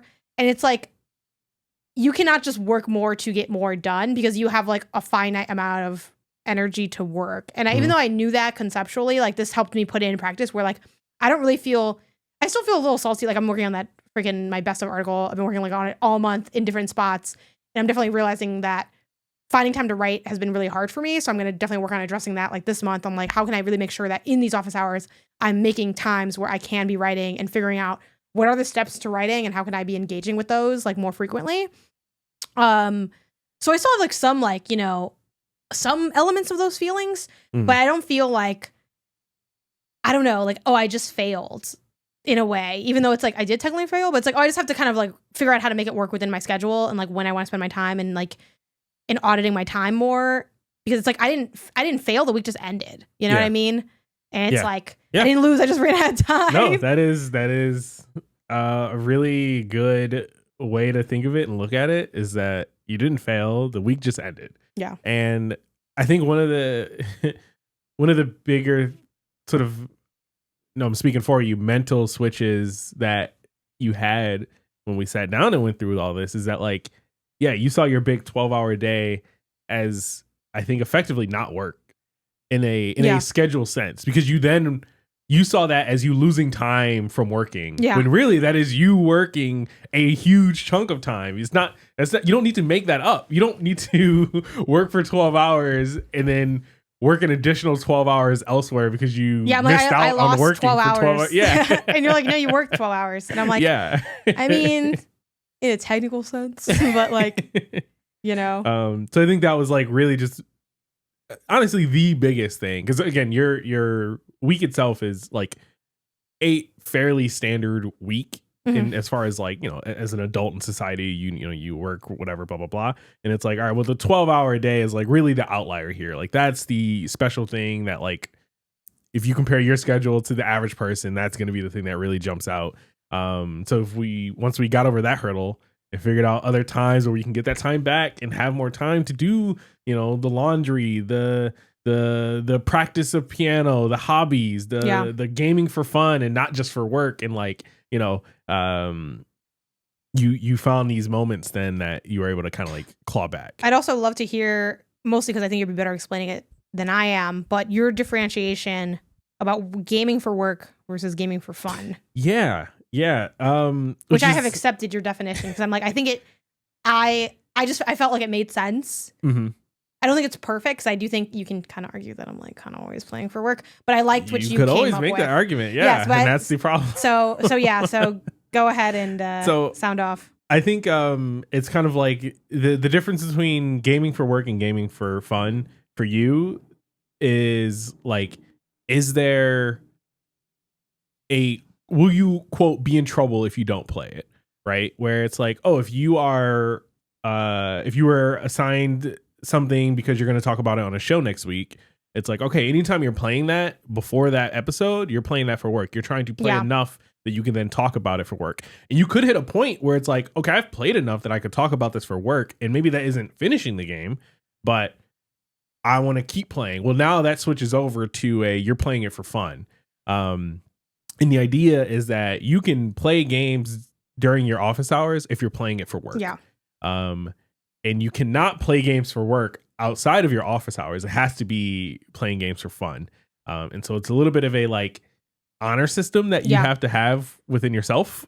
With a caveat of like exceptions will arise. You know, like obviously if I don't know, you guys are talking about Persona. Yeah, I really, yeah. I'm assigned Persona 6 and I get the code on Friday. Mm-hmm.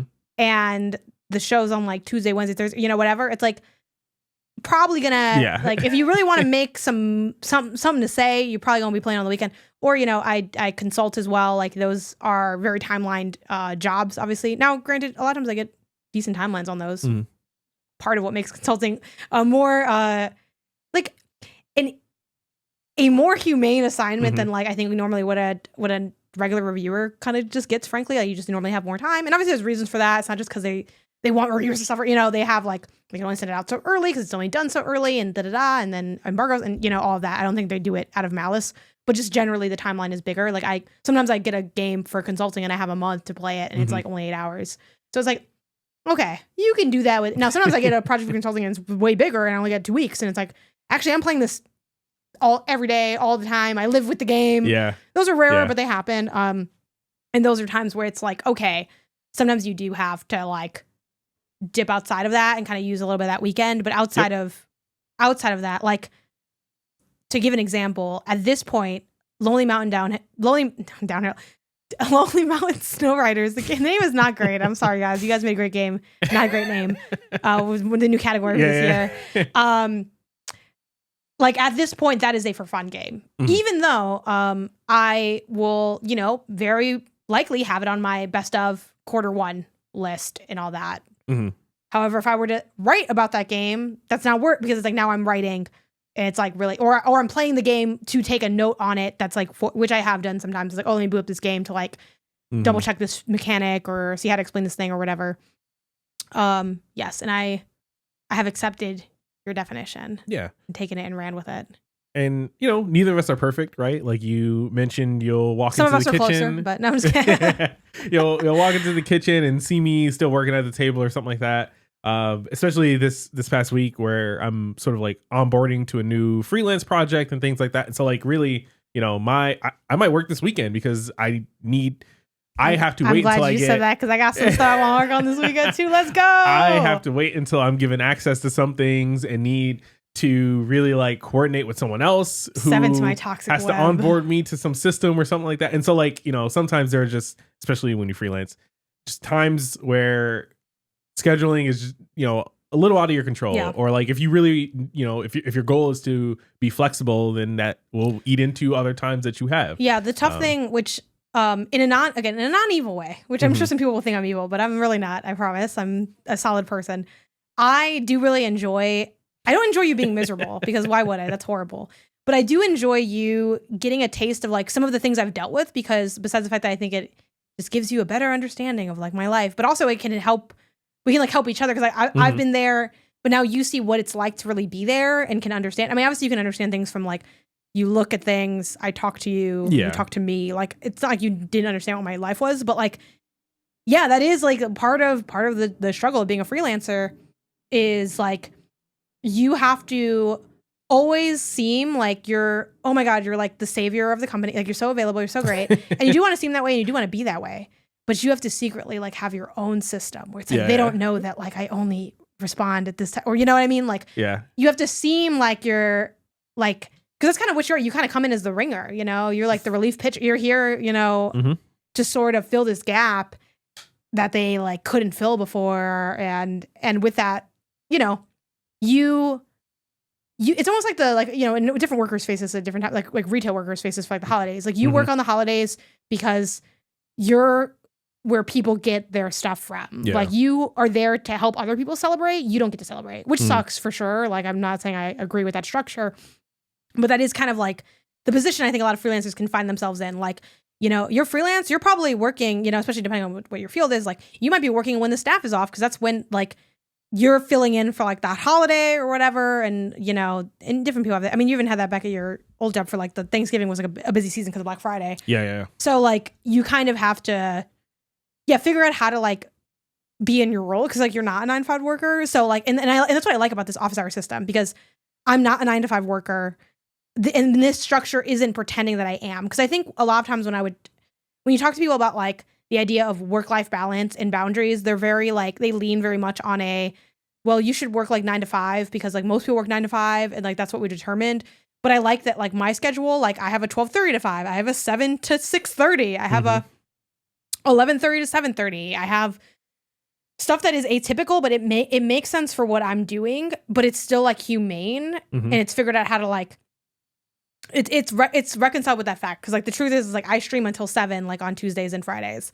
It's like that doesn't fit in a normal schedule, and like, okay, we're not going to try to make it a fit. We're just going to have these chunks of time, and we're shifting the blocks where it makes sense to have the blocks. And that's what I've really liked about what you've offered, because so many other things are like, well, you should wake up at 5 a.m. and then work at 9. And like, if it works for you and it makes sense, like, okay, cool, like slay, but like, it just doesn't make sense. Doesn't like make sense for me. The best thing that I could do is like the earliest thing I want to do is I eventually want us to get to the gym at 7 a.m. Because also that's very in line with like my Wednesday day starts at 7 a.m. So it's like, if I can get into the habit of starting a day at 7 a.m., that would just be nice and cohesive. I haven't really done that. I don't know if I really do that, but like we have our gym times in there too, and figuring out like when to put that in. And also just like I like not doing I felt like I was working and doing chores all the time. And by the time the days would end, I'd look back at my day and I'm like, I didn't do anything that was like leisure. And now I feel like I'm doing so much leisure. Yeah. I'm watching shows.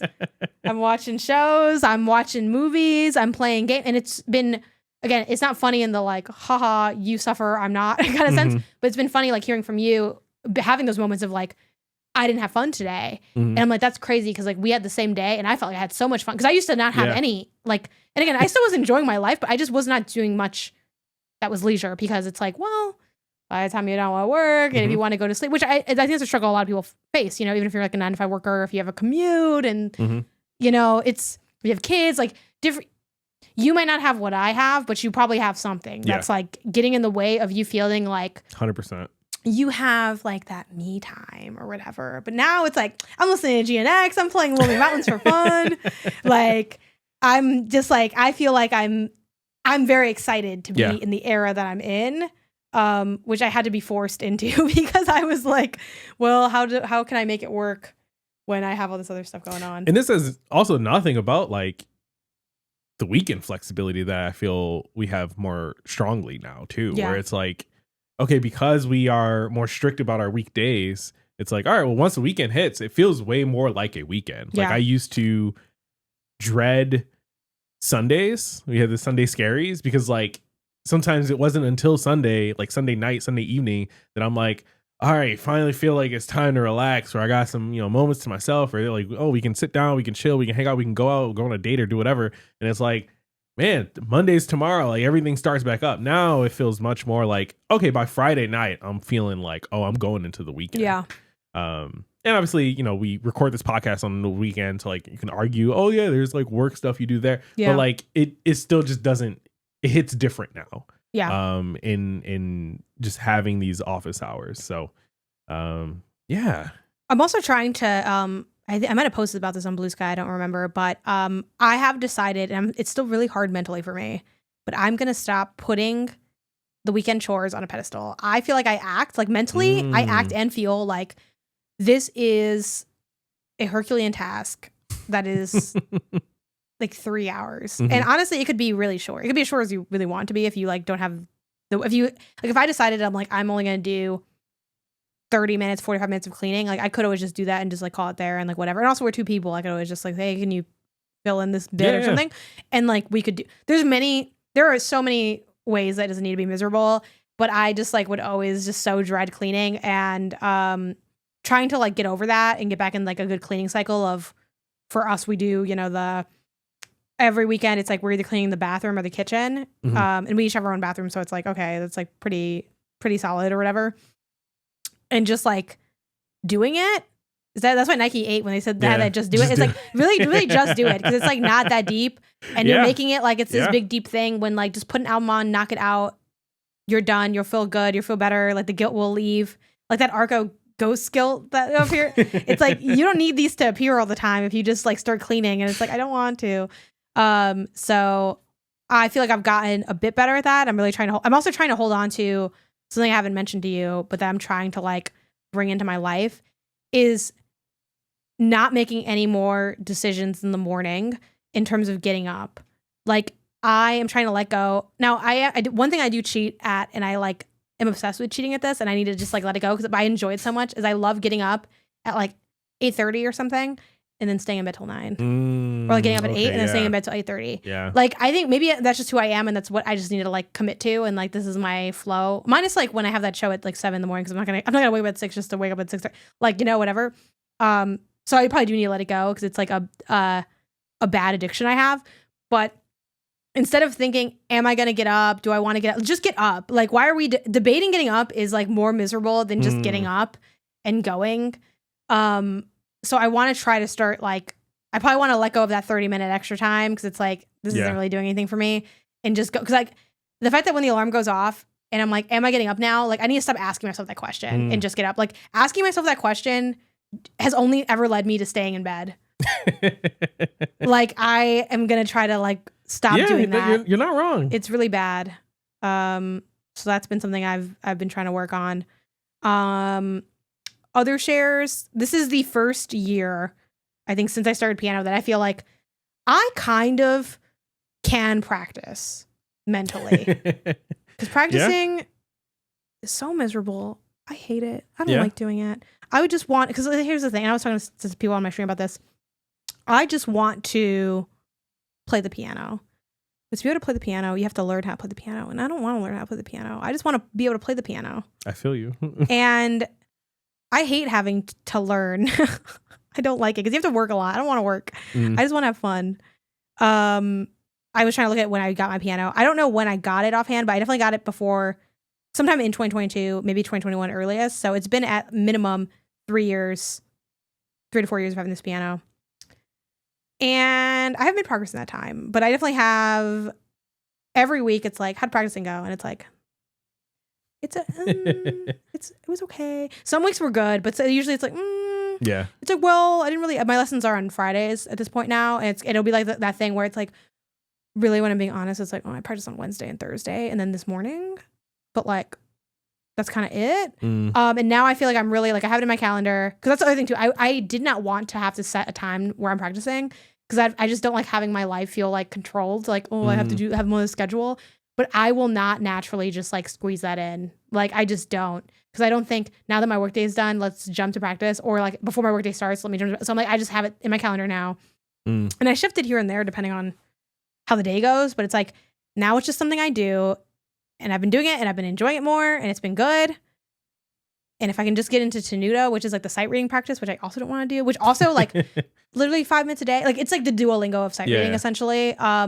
Even though it doesn't have streaks and stuff, which someone should make that. I would do it way more. I would be more likely to do.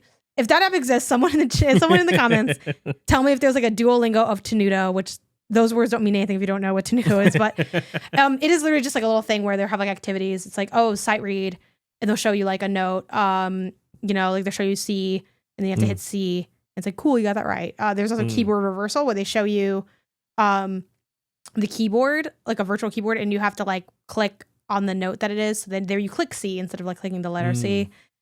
That's what it is. That's all it is. But it's good at like, you can try to like do certain speed things. And like, again, because what you want to be able to do is like look at a piece of music and be able to read it the way I can read a sentence in a book. Yeah. Where I can say the dog ran fast. Yeah. Instead of being like the dog ran fast. Ran quick. No, fast. Yeah. Okay. Which is more what I have to do is I stare at it for a while, then I can say the dog ran fast, but I can't actually just read it very easily and very smoothly. And that's kind of what I want to work towards, because that'll make life easier exponentially, but I just don't want to do it because I'm lazy.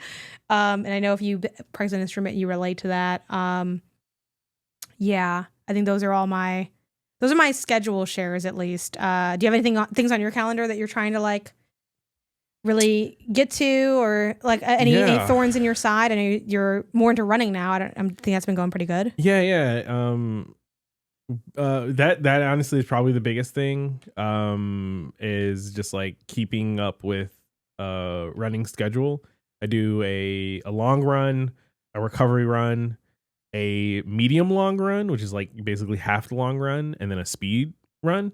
So effectively 4 runs a week, increasing mileage, increasing time.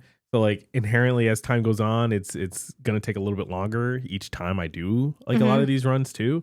At least the long run and the medium long run. And like really just kind of, you said, being on top of like, oh, if it's a run day, don't just sit in bed and be like, I don't want to run, or I don't want to get up, or oh, what all do I have going on this day? Instead, just like get up, start it. Because guess what? I got 3 hours, while doing this, eventual 8-mile run to think about that. Like I don't need to think about it now. So that's really where I'm at with it. The sort of half side of that is I'm also doing like this like push-up challenge. Yeah.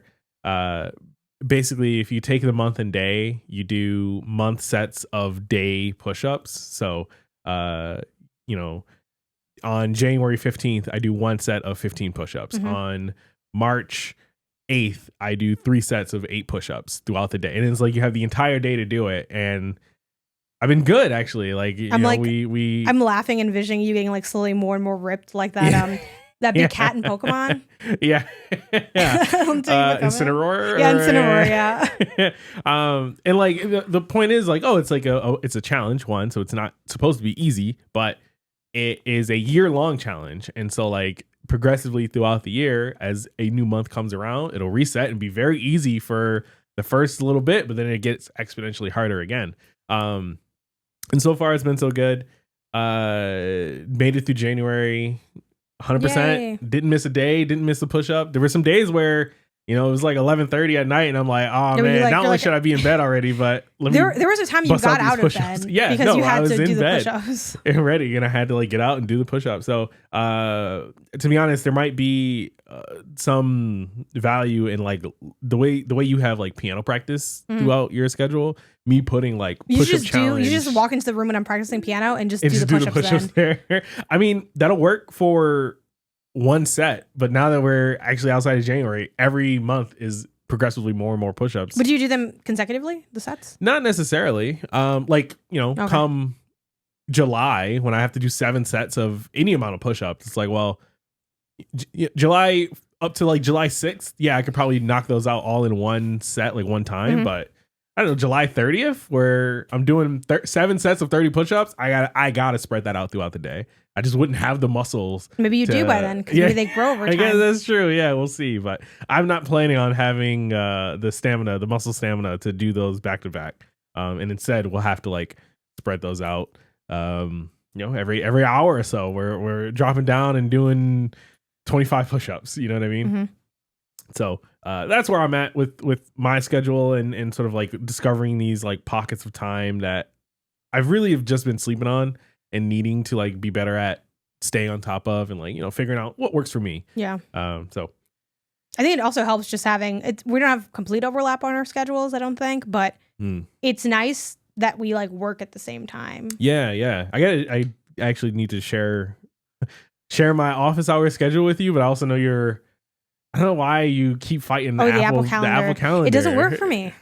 It will constantly like say it doesn't work because you don't embrace it. It'll constantly tell me like on my laptop, like, you've been invited to this. I'll hit accept and they'll keep asking me about it. And I'm like, I don't like being bothered with the same shit over and over again. Well, like, how about we look into that? I won't invite you to things, but I will at least share the calendar with you so you could like toggle it on and off and like see the things, I am willing to have you look at it to fix it. I'm willing to let you fix I'll take I'm willing to let you fix my problem. I will absolutely not be fixing this myself. It is a hellscape.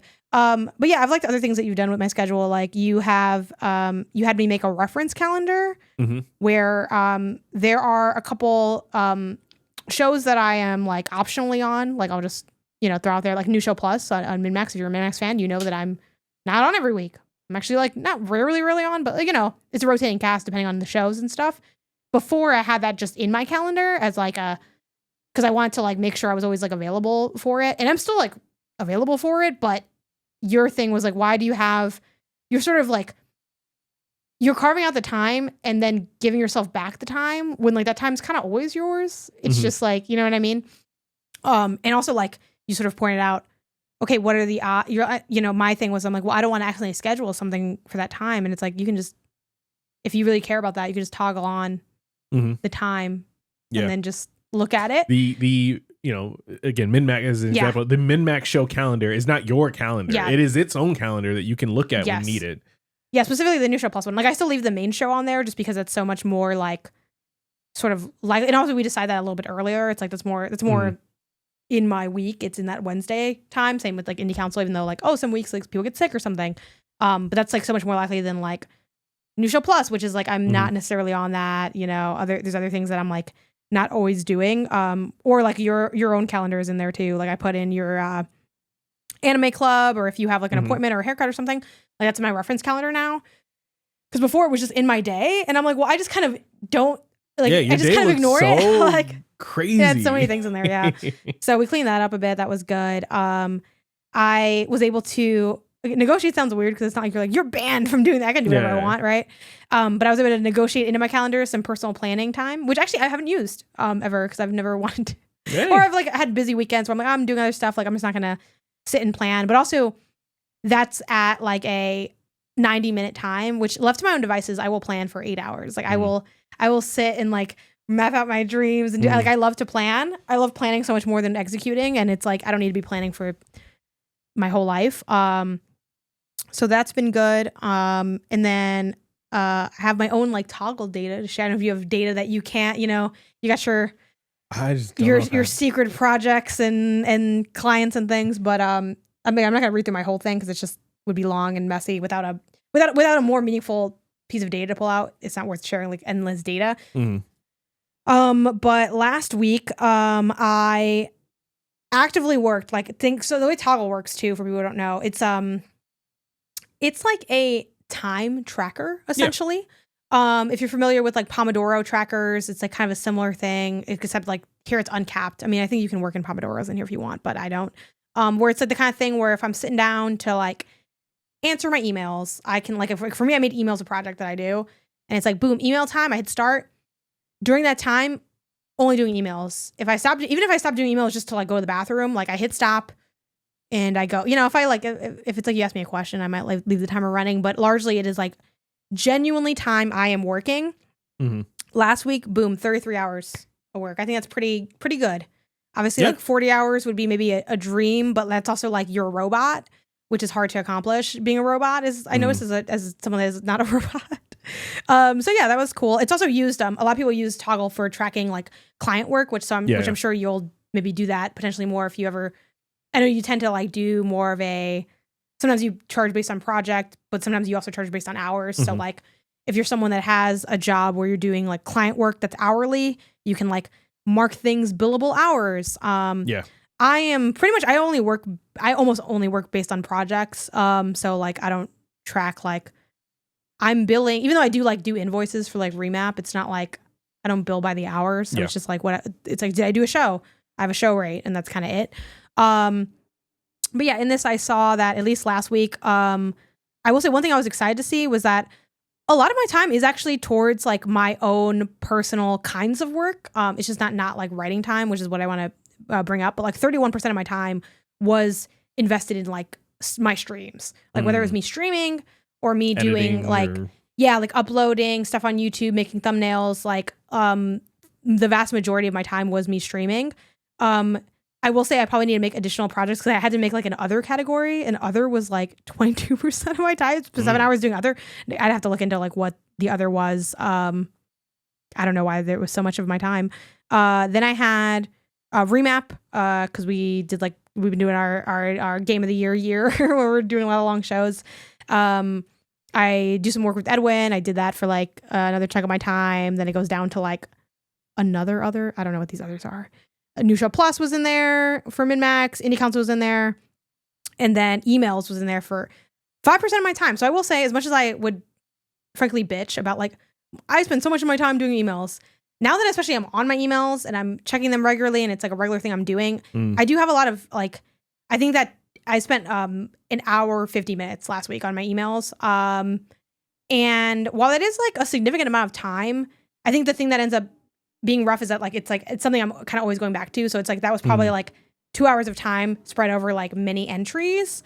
But it definitely was like I think kind of humbling to be like in my mind I'm like my whole work week is emails, and in reality 5% of my work week was emails, which is like not insignificant, but not as much as I thought it was. But also I think definitely this was a wake up call for at least like last week where it's like, damn, like they kind of give you like different reports. Like one of them is like a kind of like a chart, like a wheel, like a pie chart almost. And the fact that like in that quick visual, like pen to pixels writing like did not beat emails. I'm like, we gotta fix that. Like, why am I? I'm more in my emails than I am in my own like writing. Like that's kind of awkward. Like I need to be writing more. I wrote for like almost an hour like last week over the course of the week. So it's like okay, I want to see how to like bring that up more because I feel like that should be a bigger piece. I want that to be a bigger piece of my pie for how I'm spending my time.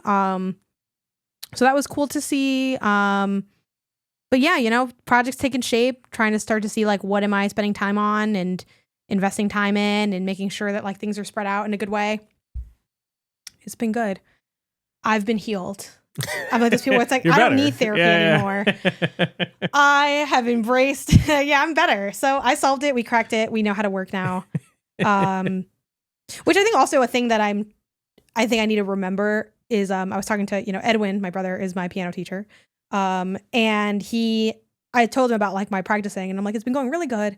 I feel like I figured out how to practice. And he's like, oh, that's so like, I don't mean to be, like, oh, that's cute. Yeah. I was like, I don't want to belittle like what you're saying. Cause that's very valid. And like, I'm glad that you shared that with me, but it is cute to hear because you're so early in your piano career. And also everybody who has done this knows that like, you get it and then you don't get it and then you get it again and you're always working on it. And he's like, yeah, like Gustavo Dudamel is probably like, he still hasn't cracked how to like do his conducting like practice sessions, even though he's been doing it for a cajillion years at like the highest level possible. So it's, I have to also remind myself that while I feel like I've cracked it, working and managing your time and your leisure is a lifelong pursuit. This is me acknowledging that, but at this exact moment, I feel like I fucking cracked it. Yeah, I'm golden. Yeah, I'm fucking killing it. Like like I always would say, like once I figure out how to do shit, it's over for you bitches. Because it's already low key over. Like I'm very, established in my career as much as it feels like I'm building it in front of me. It's like, yeah, I kind of know some things, but I'm like, oh, now I got systems. I got a schedule now. Y'all are not gonna be able to touch me. Like, wait till I figure out how to wake up. Like, just wait. Just wait. So yeah, that's been cool and fun. I've been having a good time with that. Yeah, I can't wait to check in a few months from now and see how we're doing. Yeah, you said that kind of ominously, which is a little scary. No, I mean, I'm excited. We'll see the trends of the year. How about that? The work year wrapped. I don't know if does Tackle do by year. I don't know. I think they can. They have a custom question. I know you can like filter and see reports based on year, but I don't think they do like a. They don't do a wrapped, but we can make like we need to come up with like our own. What stuff do we want to do for like our wrapped for the year? Like this year on Toggle, which I started using Toggle 82 hours clocked on Toggle. So it's like, that's okay, pretty good. Yeah. Again, you know what's funny? Same thing you just 31% streaming, 28% other. I mean, obviously this is just like adding an extra week essentially because I just started using it.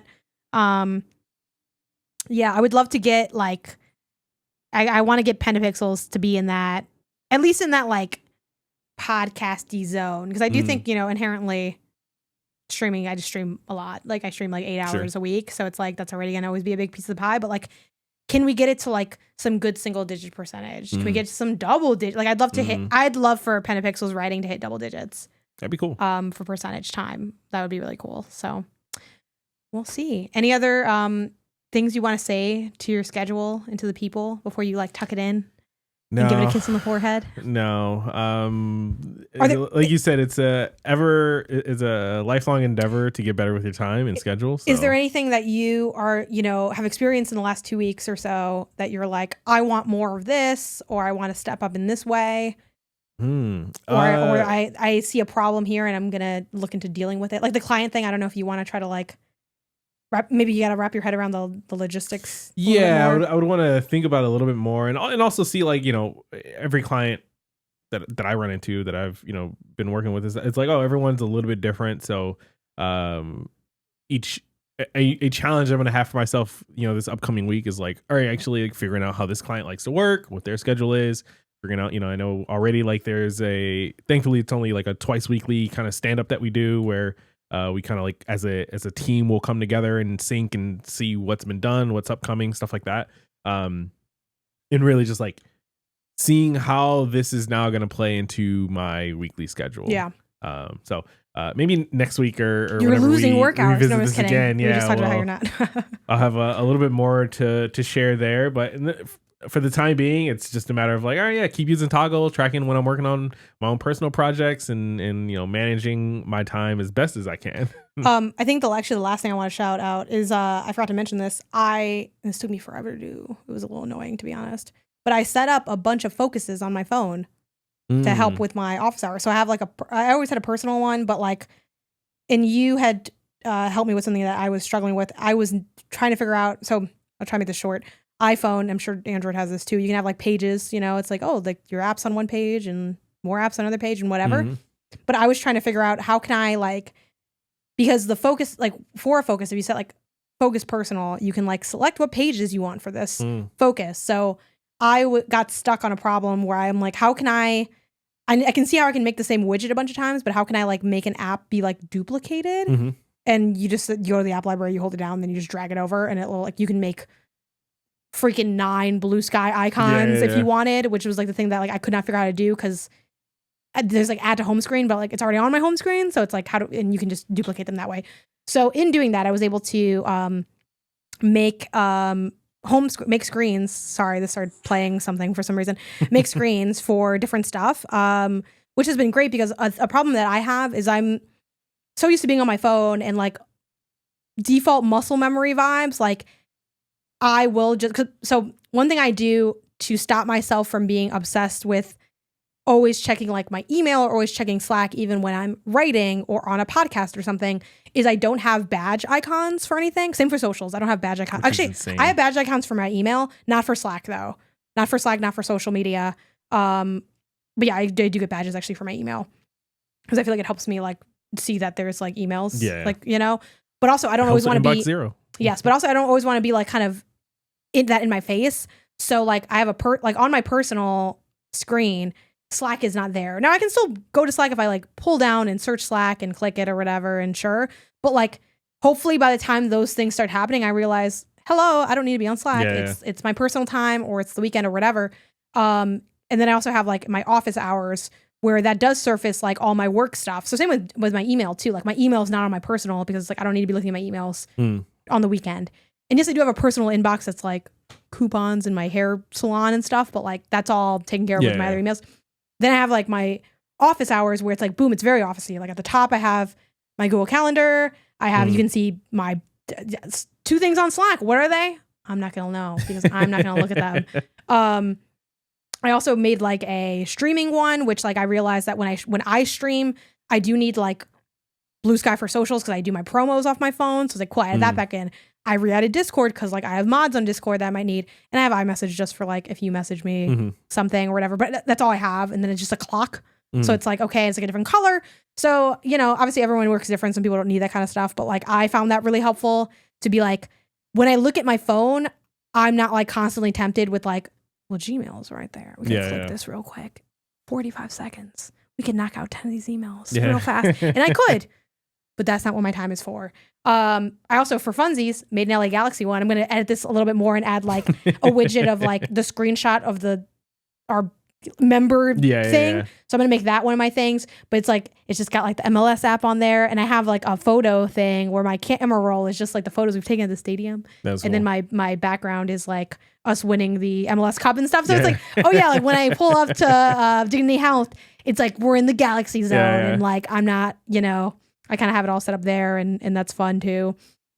So that was cool. And I enjoyed making those. And now I'm like, okay, let me remember to set these and you can set them on timers, but because my hours shift, I'm not really able to like just say like at 9 o'clock, put this on, but it's like, cool. I have these different zones. Everything has a zone. I'm switching modes. Everything has, exactly. Yes. Like I'm going sicko mode and then I'm like, boom, I'm working and doing stuff. So that's been cool and helpful. So hopefully, like anything, we carry this through the year and we use it to power our lives. I like it. That brings us to poll of the show. And a reminder that we do have a new poll system that you set up through Google Forms. And it's awesome. It's incredible. Yeah. Everyone knows where to go. Well. It's gamesandnotgames.com/poll.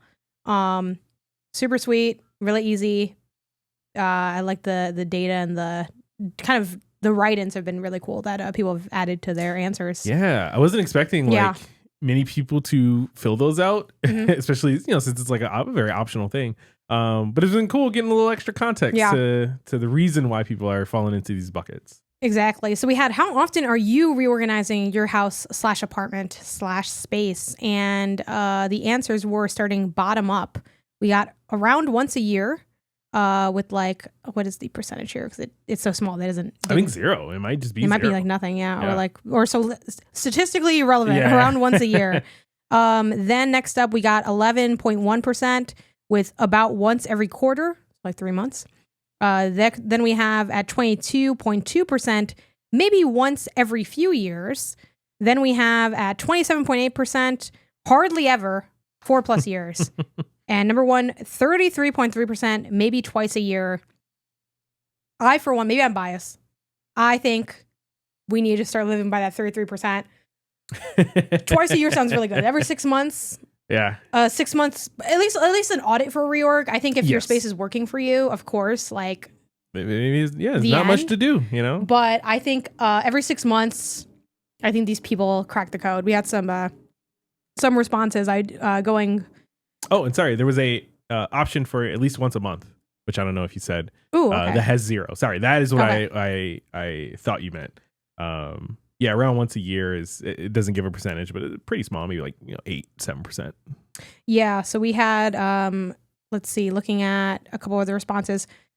I like this one that said maybe twice a year, and they said when things hit a critical mass, do a big clean out and reorganization. I feel like I live in a critical mass. That's why I'm always cleaning. We also have, we put off organizing. This is also that same twice a year. We put off organizing until it becomes so unbearable that the thought of leaving it as is worse than the thought of putting it in the work to change, putting in the work to change it. Usually we spend 1 to 2 weeks deciding how to change things. Now, I think that's key. That might be a key. That might be the major key that we were missing. Yeah. We don't really when we did the studio, we didn't have to take 2 weeks to do it, but we did have like a little design phase. process. Yeah. Well, I think the thing is, and like I am so much more into it than you are, but in your defense, I don't really like invite you into like the readers. I mean, sometimes I do and sometimes I don't. It just kind of varies. I think for what we have next, you will be involved in the our bedroom, like sure, reconfiguring that bedroom. It's gonna be an us project. Sure. That I guess would lightly lean on you just because I think you are good at coming up with like mock-ups of a space. Sure. And I know we talked about maybe getting like a different bed that has like built-in storage. And that would obviously change things a bunch. Someone also said, I feel about every 6 months I get the primal urge to move something. I have to restrain myself. Yeah. I feel that. I relate to this primal urge. I have the urge to reorganize. But yeah, we also had someone that had mentioned, I'm trying to find where this was, where they kind of mentioned like getting rid of in favor of just like reorganizing, which I also lean on that. Like I try to spend more time like messing around with things and culling down things than like moving things around. And I think we still have like a lot of room for growth in the culling down era. Because I look at our room and I'm like, that's a lot of stuff. Now, granted, again, a lot of the issues that we sort of have too is that because we don't have as much storage, so much stuff has to end up being just visible. Yeah. And it's like a lot of visual clutter, which creates like stress to me. So no, we'll fair. see. We'll see. I got some ideas kicking around. Well, when are we allowed to change the room again? Are we just kind of waiting until we figure out what's up with maybe getting a different bed frame? Yeah, and even that is not going to be anytime soon. So. What is not anytime soon? Months from now. Months. Oh my God. Yeah. That's a long time, Isaiah. Really, months? Yeah. We just did a whole bunch of stuff over this winter break. No, where you gotta sit. I did stuff and you let me do the stuff. I feel like why don't? Yeah, that's us doing stuff. No, you could. I'm ready now, and you've been waiting. you've been charging up, and now you're ready to go. Yeah, a little bit, but well, I can still always work on. You can always plan. Yeah, I can work on culling things down too. Take your notebook out and draw your little diagrams, and then. When we're both ready, we can come together and really take a look at some ideas for the space. Yeah, I guess we'll have to wait. It's like the whole like, oh, you bring 3 options and the other chooses. Yeah. It's like, all right, do some preliminary cutting. It just it feels like it feels far away, but I guess 1 month passed pretty quickly, so maybe we'll be able to handle it. I also thought someone said hardly ever 4 years. Furniture way too heavy to regularly move. Yeah. I think that'll when we have real furniture, stuff will hit different. But right now, everything's made of like foam. It's all just like IKEA's IKEA plywood, IKEA's trees that they like planted and then chopped down like 2 weeks later. Yeah. It's a little bit simpler to do it. But yeah, the deep cleans and just cleaning it also for the 4 years, I think is also a big key. So yeah, that was the poll from this past week, and now we have a new poll. Which is going to be how many games have you beaten this year so far? Which we're thinking of running maybe a couple times throughout the year and just kind of seeing. Yeah, I think that's what people have going on. I feel like this is a poll that the same way we track our games throughout the year, it could be cool to track the audience's like average games throughout the year kind of thing. Which real quick before we talk about where to go for the poll and all that, what are your games you've beaten?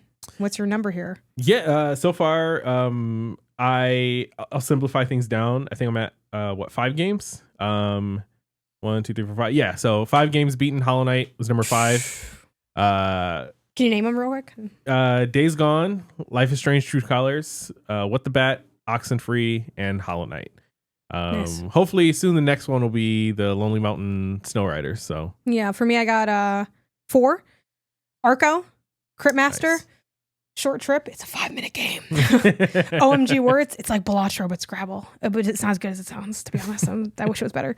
But I did win, and not gonna lie, I did feel in defense of the game because I'm like OMG Words, it didn't really hit for me. I'll talk more about it on Indie Council or whatever, or maybe on the show if I end up playing it more. The fact that I won like that first like run, I was like, it did feel good to win. Not gonna lie, and I did feel the rush of like, can I get the right words to win that last bit. So it definitely got a little bit of motion. It got a little bit of juice, but it didn't quite I was not like obsessed with it the way that it wasn't the word game that I thought that I hoped it would be, where I could find my new word obsessions. Which I really would like to dig into more this year, like seeking out these word games. You really love your letters, so it's I'm trying to be sense. like when you think word game, like, oh, my name comes up right next to it. Like Janet. people were like, oh, are you making a word game?